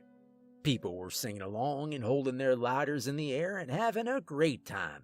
I haven't seen anything like that since the one time I went to Times Square to watch the ball drop on New Year's Eve. Anyway, 8 o'clock came. Mr. and Mrs. Claus came out of the front door of the store. Santa quieted everyone down using the megaphone. "Quiet, quiet everyone," he said. The band stopped playing and a hush fell over the crowd. "Mrs. Claus and I would like to thank each and every one of you for showing up here tonight," he continued. "We especially want to thank all the wonderful volunteers who helped make tonight happen. We hope you like it. Are you ready, Mrs. Claus?" he asked. "Ready, Santa," she replied. 10-9, he started. The crowd joined in, 8-7. The drummer then joined on beat as everyone continued 6-5, 4, 3, 2, 1. Mrs. Claus then pulled the handle. "Oh, crap, I gotta make another announcement. Give me a minute. Now, where's that megaphone? Got it. Attention Barnaby shoppers, let me ask you something. Everyone knows to leave milk and cookies for Santa Claus on Christmas Eve, but what about Rudolph and the rest of the gang? I'm sure they'll be hungry too. Now you may ask yourself, hey self, what do reindeers eat? Well, here at Barnaby's we have the answer. It's corn. No, not that 90s rock band corn. They won't taste very good. It's fresh, delicious, wholesome corn on the cob. That's why, right now in our produce department, you can take home 5 ears of corn for just $1. That's right, not 3, not 4, but 5 ears of corn for just $1. Man, you can't even buy a decent cup of coffee for $1 anymore. So, stop on by and pick yours up today, and make Rudolph and the rest of the gang very happy, or they might just leave some unwanted presents on your front lawn, and you don't want that. I'm gonna go get mine right now. I'll see you over there. As always, we thank you for shopping at Barnaby's. Have a safe and a happy holiday. Okay, now that that's over with, back to the story. Anyway, Mrs. Claus pulled the handle. Barnaby's lit up so bright that I swear you could see it from space. People began shielding their eyes from the light. It was that bright. Seconds later, they removed their hands from their eyes and started clapping and chanting, "Barnaby's, Barnaby's, Barnaby's." "Merry Christmas, everyone," Santa said. The crowd began pointing and smiling at all the different decorations as they began filtering out of the property, amazed at the sights as the snow machines created snow that filled the air. There were blinking multicolored lights bordered the entire building, as well as the doors and windows, even the candy cane fence, the reindeer pen, and the nativity scene. A giant blow-up Santa and reindeer team on the roof, mechanical snowmen, various sized decorated Christmas trees, and even a film projector showing the claymation classics on the west wall of the building, among many other things. Ricky and the band began playing more Christmas songs as Santa and Mrs. Claus began mingling with the crowd. It was quite a presentation. I was impressed, and I don't impress easily. Everything was going great. Until suddenly, several loud bangs were heard, one right after the other, hushing the crowd and stopping everyone in their tracks. Thick black smoke and sparks began to pour out of snow machines as they began to shake and shoot large chunks of ice directly into the crowd. People began running for their lives and screaming. Ricky and the band hopped in the cab of the truck to take cover. Jimmy let the reindeer out of the pen, and I kid you not, they all began to fly through the air and landed on the roof of the bank across the street. Jimmy ran into the woods behind the store. Candy hid behind the empty propane tank at the back of the building next door. I hid behind Pat's big Barney bus and peeked my head around to see what was going on. Several people got hit in the head and face with the ice chunks, causing them to fall to the ground, dead, as the crowd trampled over their bodies, blood pouring from their skulls. Several teenagers grabbed the large candy canes and began to play baseball, hitting the ice chunks in all different directions. What the hell's wrong with these people, I thought. The baseball game was short-lived, though, as the speed of the chunks rapidly increased and overtook the players. They quickly ran for cover. Just then, every single snow machine exploded at the same time, shooting large pieces of burning hot metal and flames into the air. The metal pieces came soaring through the sky like frisbees on speed, slicing, cutting, and severing people's arms, legs, and heads. Mangled bodies, severed body parts, and blood was everywhere. One guy got hit directly between the eyes, cutting halfway through his skull. He looked like something out of a punk rock concert. Blood began pouring out of his skull as he fell face first to the ground, knocking over a mechanical reindeer and driving the piece of metal completely through his skull. It was so disgusting. The flames caught the blow-up Santa on fire, as well as all the other decorations on the roof. I started yelling, "The roof! The roof! The roof is on fire! We don't need no water! Let the—" You know the rest. Well, maybe you don't. The decorations began falling from the roof, landing on the ones on the ground, catching them on fire as well. The fire spread quickly until every decoration, ornament, and tree was engulfed in flames, as well as the dead bodies that lay in the ground. Let me tell you, the smell almost made you want to puke, and some people did. The smell of burning plastic and burning flesh is a smell you will never forget. The fire consumed everything. Except for the nativity scene, the fire seemed to go completely around it, like it was protected by an invisible shield or something. And maybe it was. Someone, somewhere must have called the fire department as they showed up and put the fire out before it could reach the woods out back. It took them about 45 minutes to do so. The police arrived to help control the crowd, take statements, and send everyone home. The ambulances arrived and tended to the injured, and the coroner came to remove the dead bodies and body parts. 27 people died that night. Thankfully, all the employees, Mr. and Mrs. Claus, and all the reindeer were accounted for. They had to get a large crane from the construction site down the street and a large animal harness from a neighboring farm to get the reindeer off the roof. Why didn't they just fly down, I thought. Things that make you go, Ricky and the band landed out of the cab of the truck and stared at all the damage. Ricky screamed out, "Rock and roll!" Everyone just stared at him as he slowly walked away. Candy climbed out from under the propane tank, found Lily, and they just left. Jimmy ran back from the woods and helped remove the reindeer from the roof. I went to the bar in my elf suit, and I had a drink. I'm lying. I had a lot of drinks. Anyway, the following morning, Christmas Eve, Pat, Catherine, Candy, Ricky, Lily, and myself, as well as many other employees and townspeople, came to the store to assess the damage and clean up the mess. Pat just stood there in shock, mumbling to himself. I kind of felt bad for him. We all gave him a group hug, and that brought him back to senses. Now, to everyone's surprise except Pat's, the store was fully intacted. Everything except the doors and windows. The inside of the store was, for the most part, untouched. Pat then explained that there's a reason he decided to leave the store of an all-brick building with a flame-retardant roof and flame-resistant siding on Lily's memorial room. Bricks don't burn.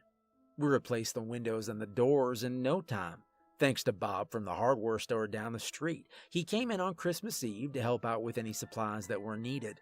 Thanks, Bob. Anyway, we cleaned up the trash and debris around the property, put it all in heavy-duty trash bags, and tossed it in the dumpster next door, with permission, of course. Pat then sent everyone home to spend time with their families and reopened the store December 26th at 7 a.m. This year, several employees, including myself, and many of the townspeople, gave some of our Christmas decoration to Pat to help rebuild his collection. It's nowhere near what he used to have, but you gotta start somewhere. So, if you'd like to donate any of your Christmas ornaments and decorations to the store, please send them to Barnaby's 666 Dead Man's Lane, Nowhere, USA. Dang, it's time for another announcement. I gotta go, y'all. Merry Christmas. I can fix it. I can fix anything, even if I can't. That's what I tell myself, and everyone else, as a matter of fact. Hi, I'm Bill. I'm the maintenance guy here at Barnaby's. I used to be a fire marshal a few towns over, but I resigned shortly after investigating a fire that happened here years ago, 2 days before Christmas. But that's, never mind. You get the idea? I became totally obsessed with this place after that. I would purposely drive out of my way on my way to work just to drive by here. On my days off, I would park my car in the parking lot of the bank across the street and just stare at this building for hours. I'd even dream about it at night. It was really bizarre. Anyway, when I was growing up, I wanted to be a professional dance skater, like the people you see in old school rap videos from the 70s or on street corners dancing on roller skates. Yeah, I wanted to do that for a living. But sometimes life has other plans. Now, I just hang out at the local roller rink every weekend, Monday and Tuesday nights as well as Friday nights. The music nowadays kind of sucks, but at least you can dance to it. Kind of. Anyway, let me tell you something.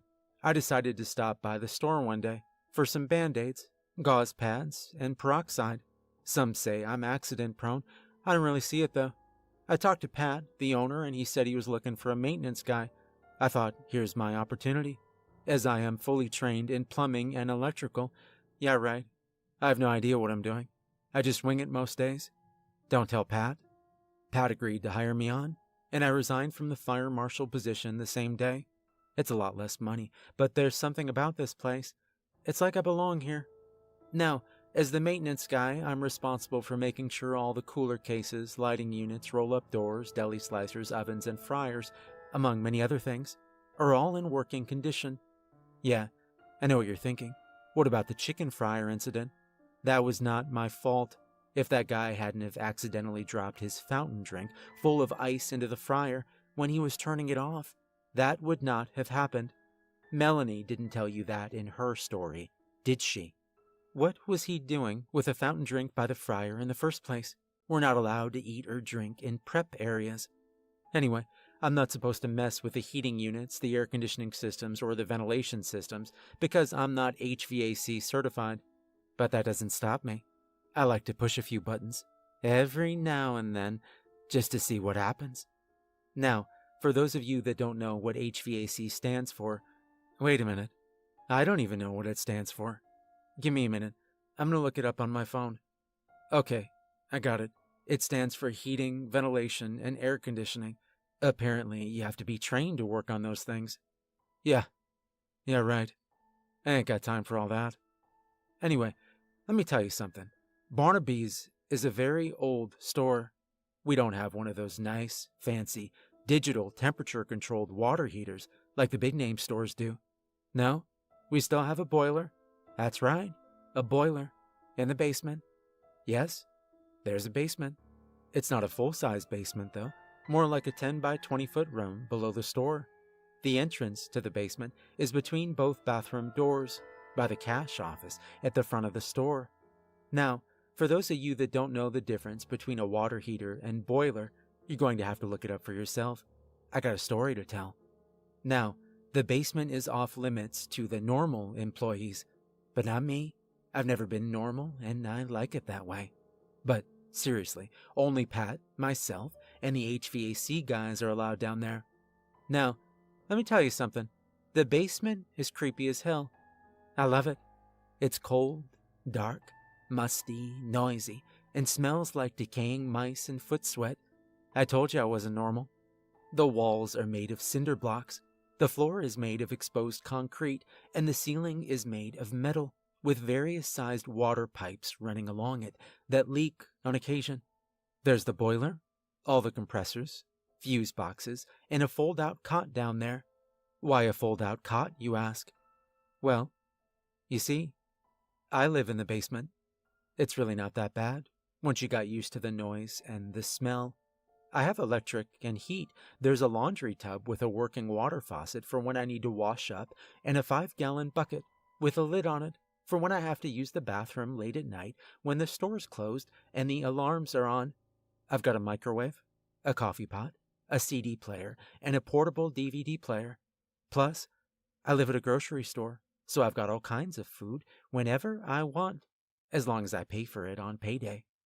Anyway, it was about 5 years ago, on a Tuesday, the end of August, around 2:30 p.m. I was down in the basement, on break, crocheting a blanket for my mom. Don't you laugh at me. Rosie Greer does needlepoint, and he was the fiercest linebacker in the NFL at one point. You wouldn't laugh at him, would you? I was crocheting the blanket and boogieing down to Time Life's greatest disco hits of the 70s. I love disco music. Casey and the Sunshine Band, the Bee Gees, Donna Summers, the Village People, just to name a few. Disco is going to make a comeback one day. Just wait and see. My favorite disco song ever is Disco Duck by Rick Dees. I'm listening to it right now. Go ahead. Look it up. It's on YouTube. Well, I was down in the basement, getting down, when suddenly I heard several loud bangs that sounded like metal slamming against concrete. I looked behind me, and I saw the boiler dancing across the floor. Holy jumping Jesus on the dance floor, I said. It's gonna blow. I threw the blanket and ran up the stairs as fast as I could. I burst through the basement door onto the sales floor, and I said, "The boiler's gonna blow. Everybody, run." People began screaming and running for their lives. Some lumberjack-looking guy came hopping out of the bathroom as he tried to pull his pants up. He had pink, lacy women's underwear on, with little hearts on them. Wow, you don't see that every day. Anyway, I knew the boiler was going to blow at any second, and the front door was blocked by people trying to leave, so I ran as fast as I could and did a safe at third slide to register 8, then crawled underneath to try and shield myself from the blast. I could see through a small crack in the metal. I watched as both bathrooms and the cash office exploded as the boiler exploded upwards from below, knocking out the power and sending the store into complete darkness. The security lights came on seconds later. They run off a generator out back.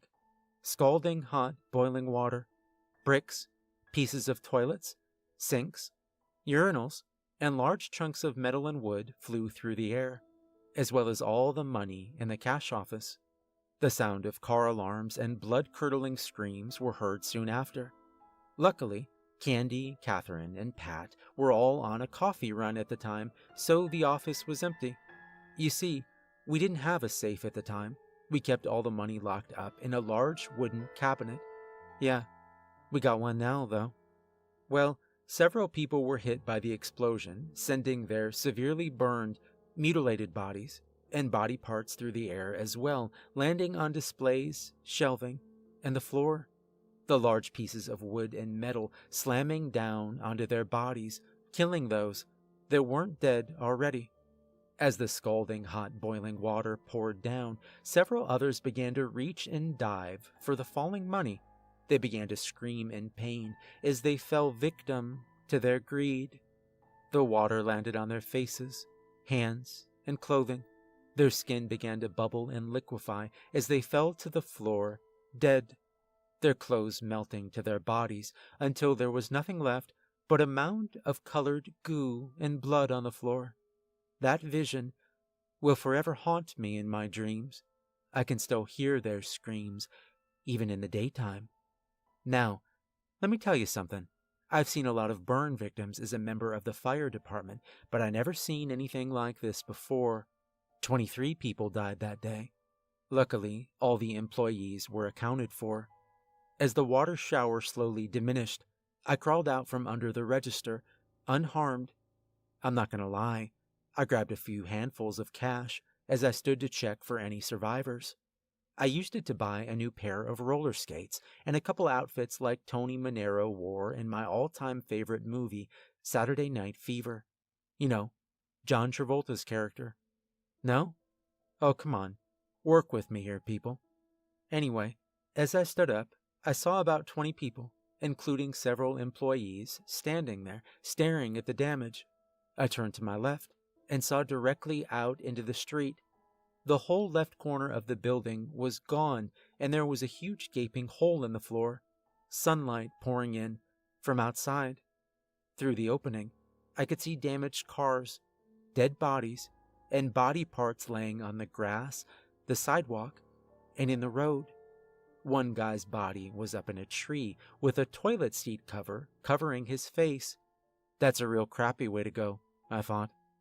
Dust and debris were everywhere. People were screaming and crying as the car alarms blared away. I walked out of the front door, which was still intact, the explosion missing it by mere inches. Some customers walked out with me. Others went to tend to the injured in the store. Now, what I saw out in that street looked like a war zone. Cars turned over on their sides, windows blown out, large pieces of metal and wood, as well as what used to be toilets, sinks, and urinals embedded in the road, the sidewalk, and the landscape, some with body parts sticking out of them. The entire roof section of the store was hanging off the side of the roof of the bank across the street. More bodies lay scattered all around, some alive, some dead. People were actually fighting, well, more like pushing and shoving each other to get to the remaining money on the ground. It was devastating. Pat, Catherine, and Candy were just returning from their coffee run. I ran over to Pat. I told him what happened. He just stood there in shock for a while. He finally snapped out of it, and we all went to help the injured. Pat started grabbing all the money he could off the ground as he made his way there. Someone, somewhere, must have called the police, as they showed up minutes later with the fire department, several ambulances, and the coroner. Reggie blocked off the street. The EMTs tended to the injured, as I and several members of the fire department went to check the structural stability of the building. Yeah, I know. Normally I wouldn't be allowed to go inside a damaged building since I'm not part of the fire department anymore, but they let me go for old time's sake. Once they decided the building was safe, the coroner then removed all the bodies and the body parts in the store and on the street, then left. The ambulances loaded up as many of the seriously injured people as they could, then left for the nearest hospital, then came back for the less injured. After we exchanged a few high fives and had some small talk, the fire department left as well. Reggie and his deputies took our statements, and they left too. Pat and the rest of the employees, including myself, spent the next 7 hours cleaning up what was left of the store as best we could.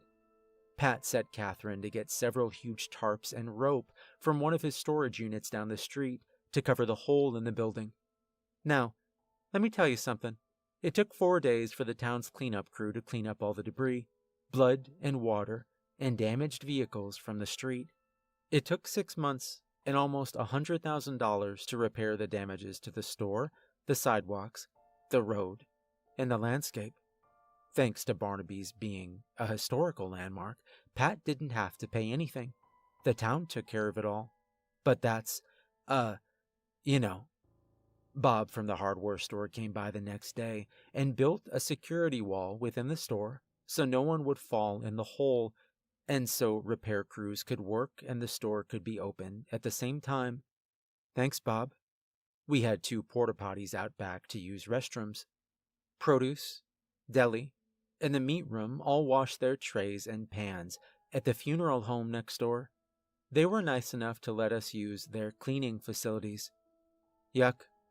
Anyway, although Pat did decide to get a huge steel safe, you would think that he would have put it in one of those fancy water heaters as well. But no. I want to keep this place as original as possible, he said. Now, I don't know where he found this thing, but you guessed it, he put in another boiler. So, here I sit, down in the basement, with this creepy boiler lurking over my shoulder, listening to disco, crocheting my mom another blanket, and telling you this story. Hey, what time is it?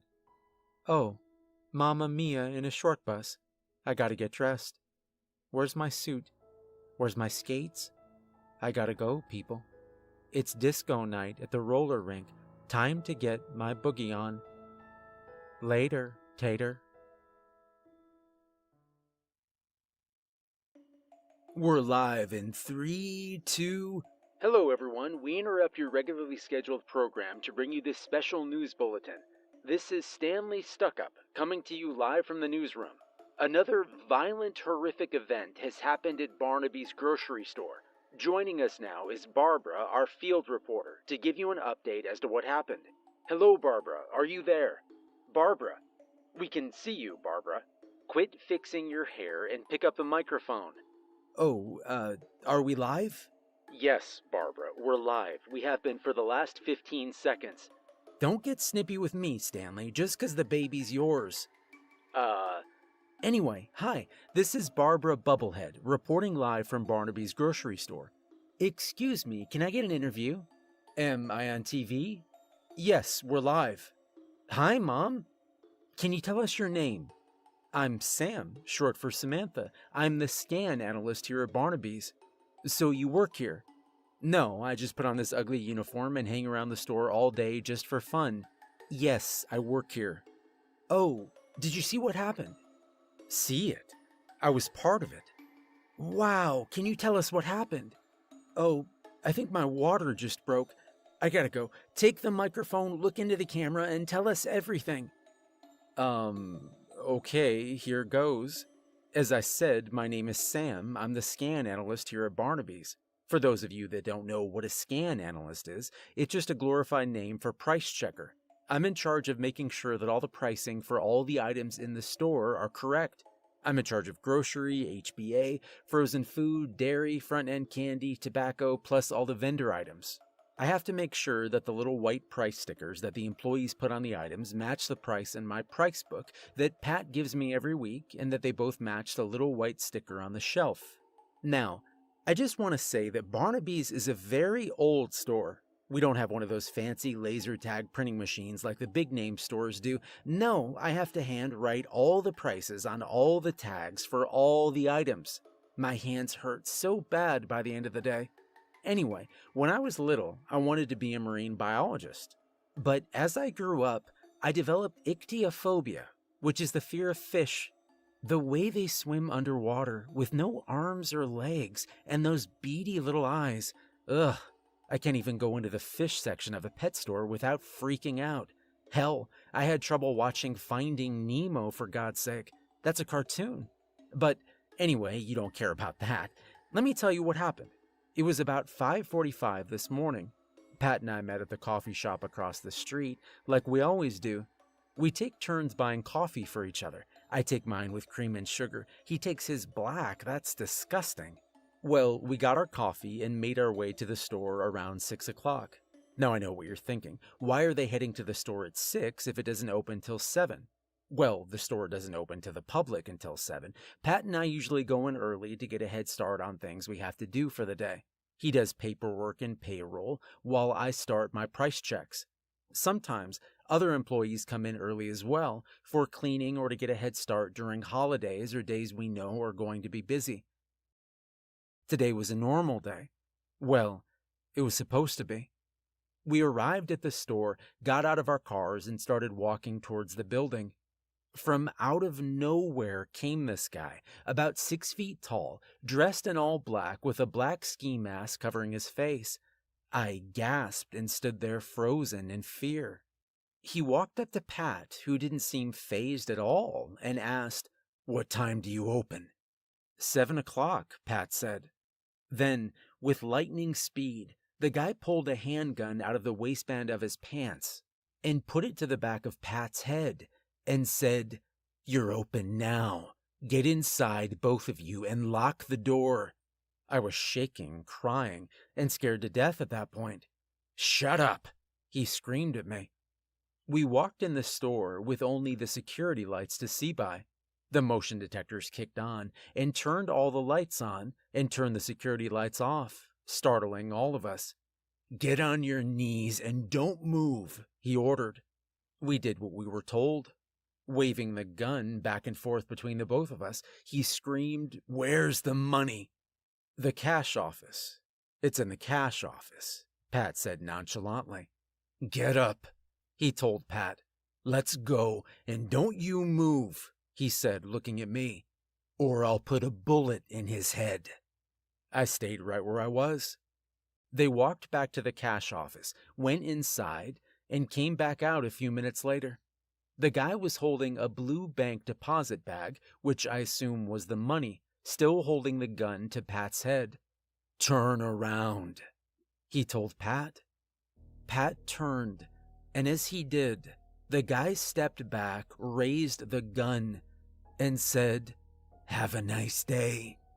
Then bang, bang, bang, 3 shots fired directly into Pat's chest.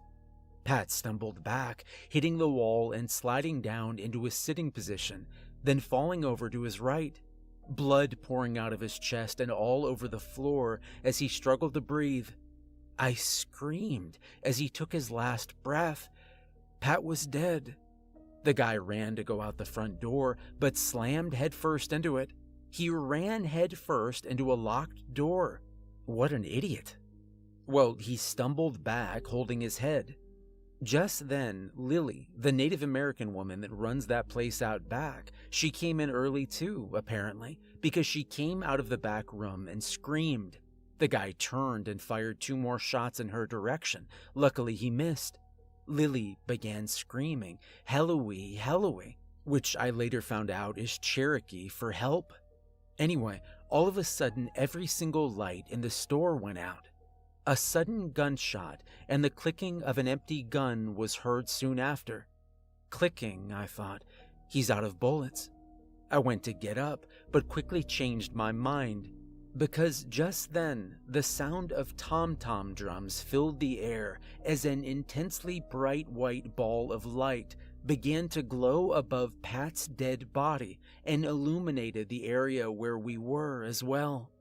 "What the hell?" I heard the guy say. He throws the gun, screaming like a little girl repeatedly as he fumbled with the lock trying to get it open. A dim yellow light began to rise from the ground behind him. The light quickly spread to cover the entire floor as transparent images of Native Americans, stomping in places and clapping, rose from it. The drums were getting louder as the chanting began. The sound was nearly deafening. Lily screamed that same word over and over again. The guy's entire body then began to convulse.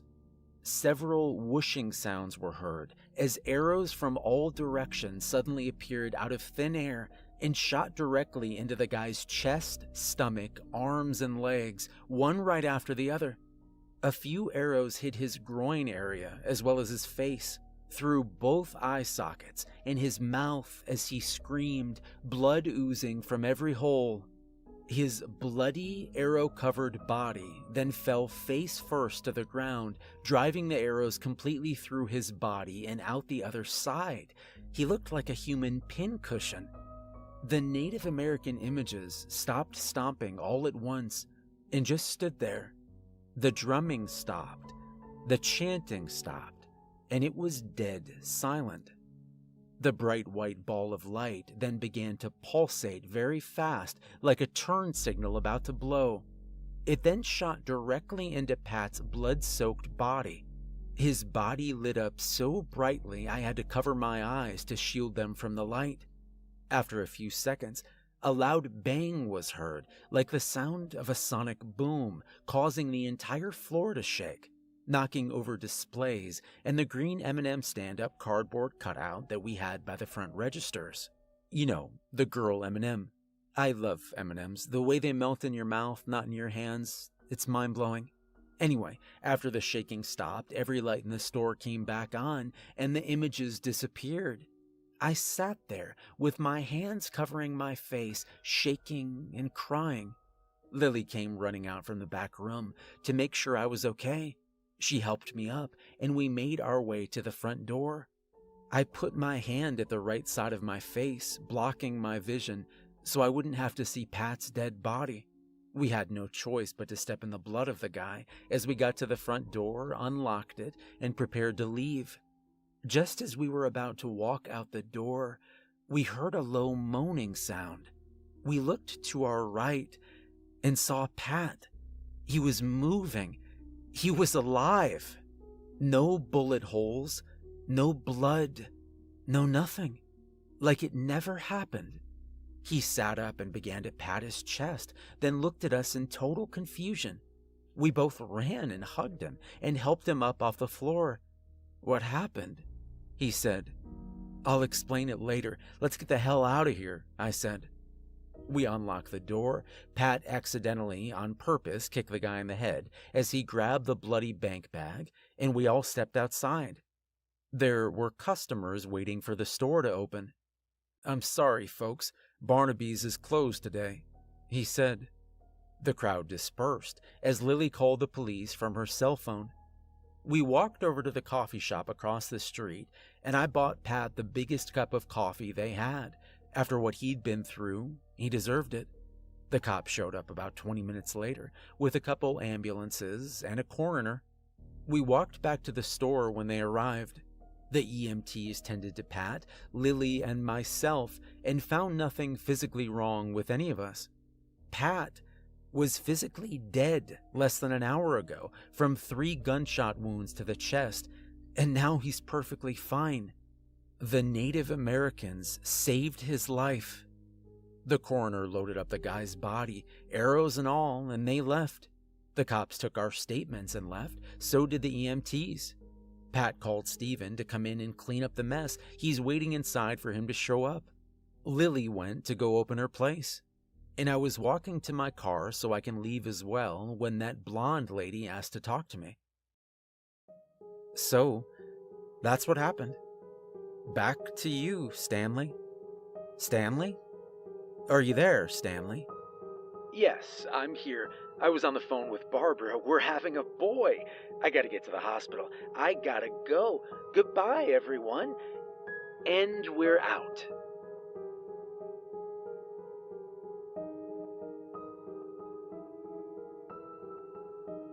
Hey everyone, make sure to like and subscribe if you enjoyed the video, and a special thank you to the author for allowing me to narrate this series. This was a lot of fun for me to work on.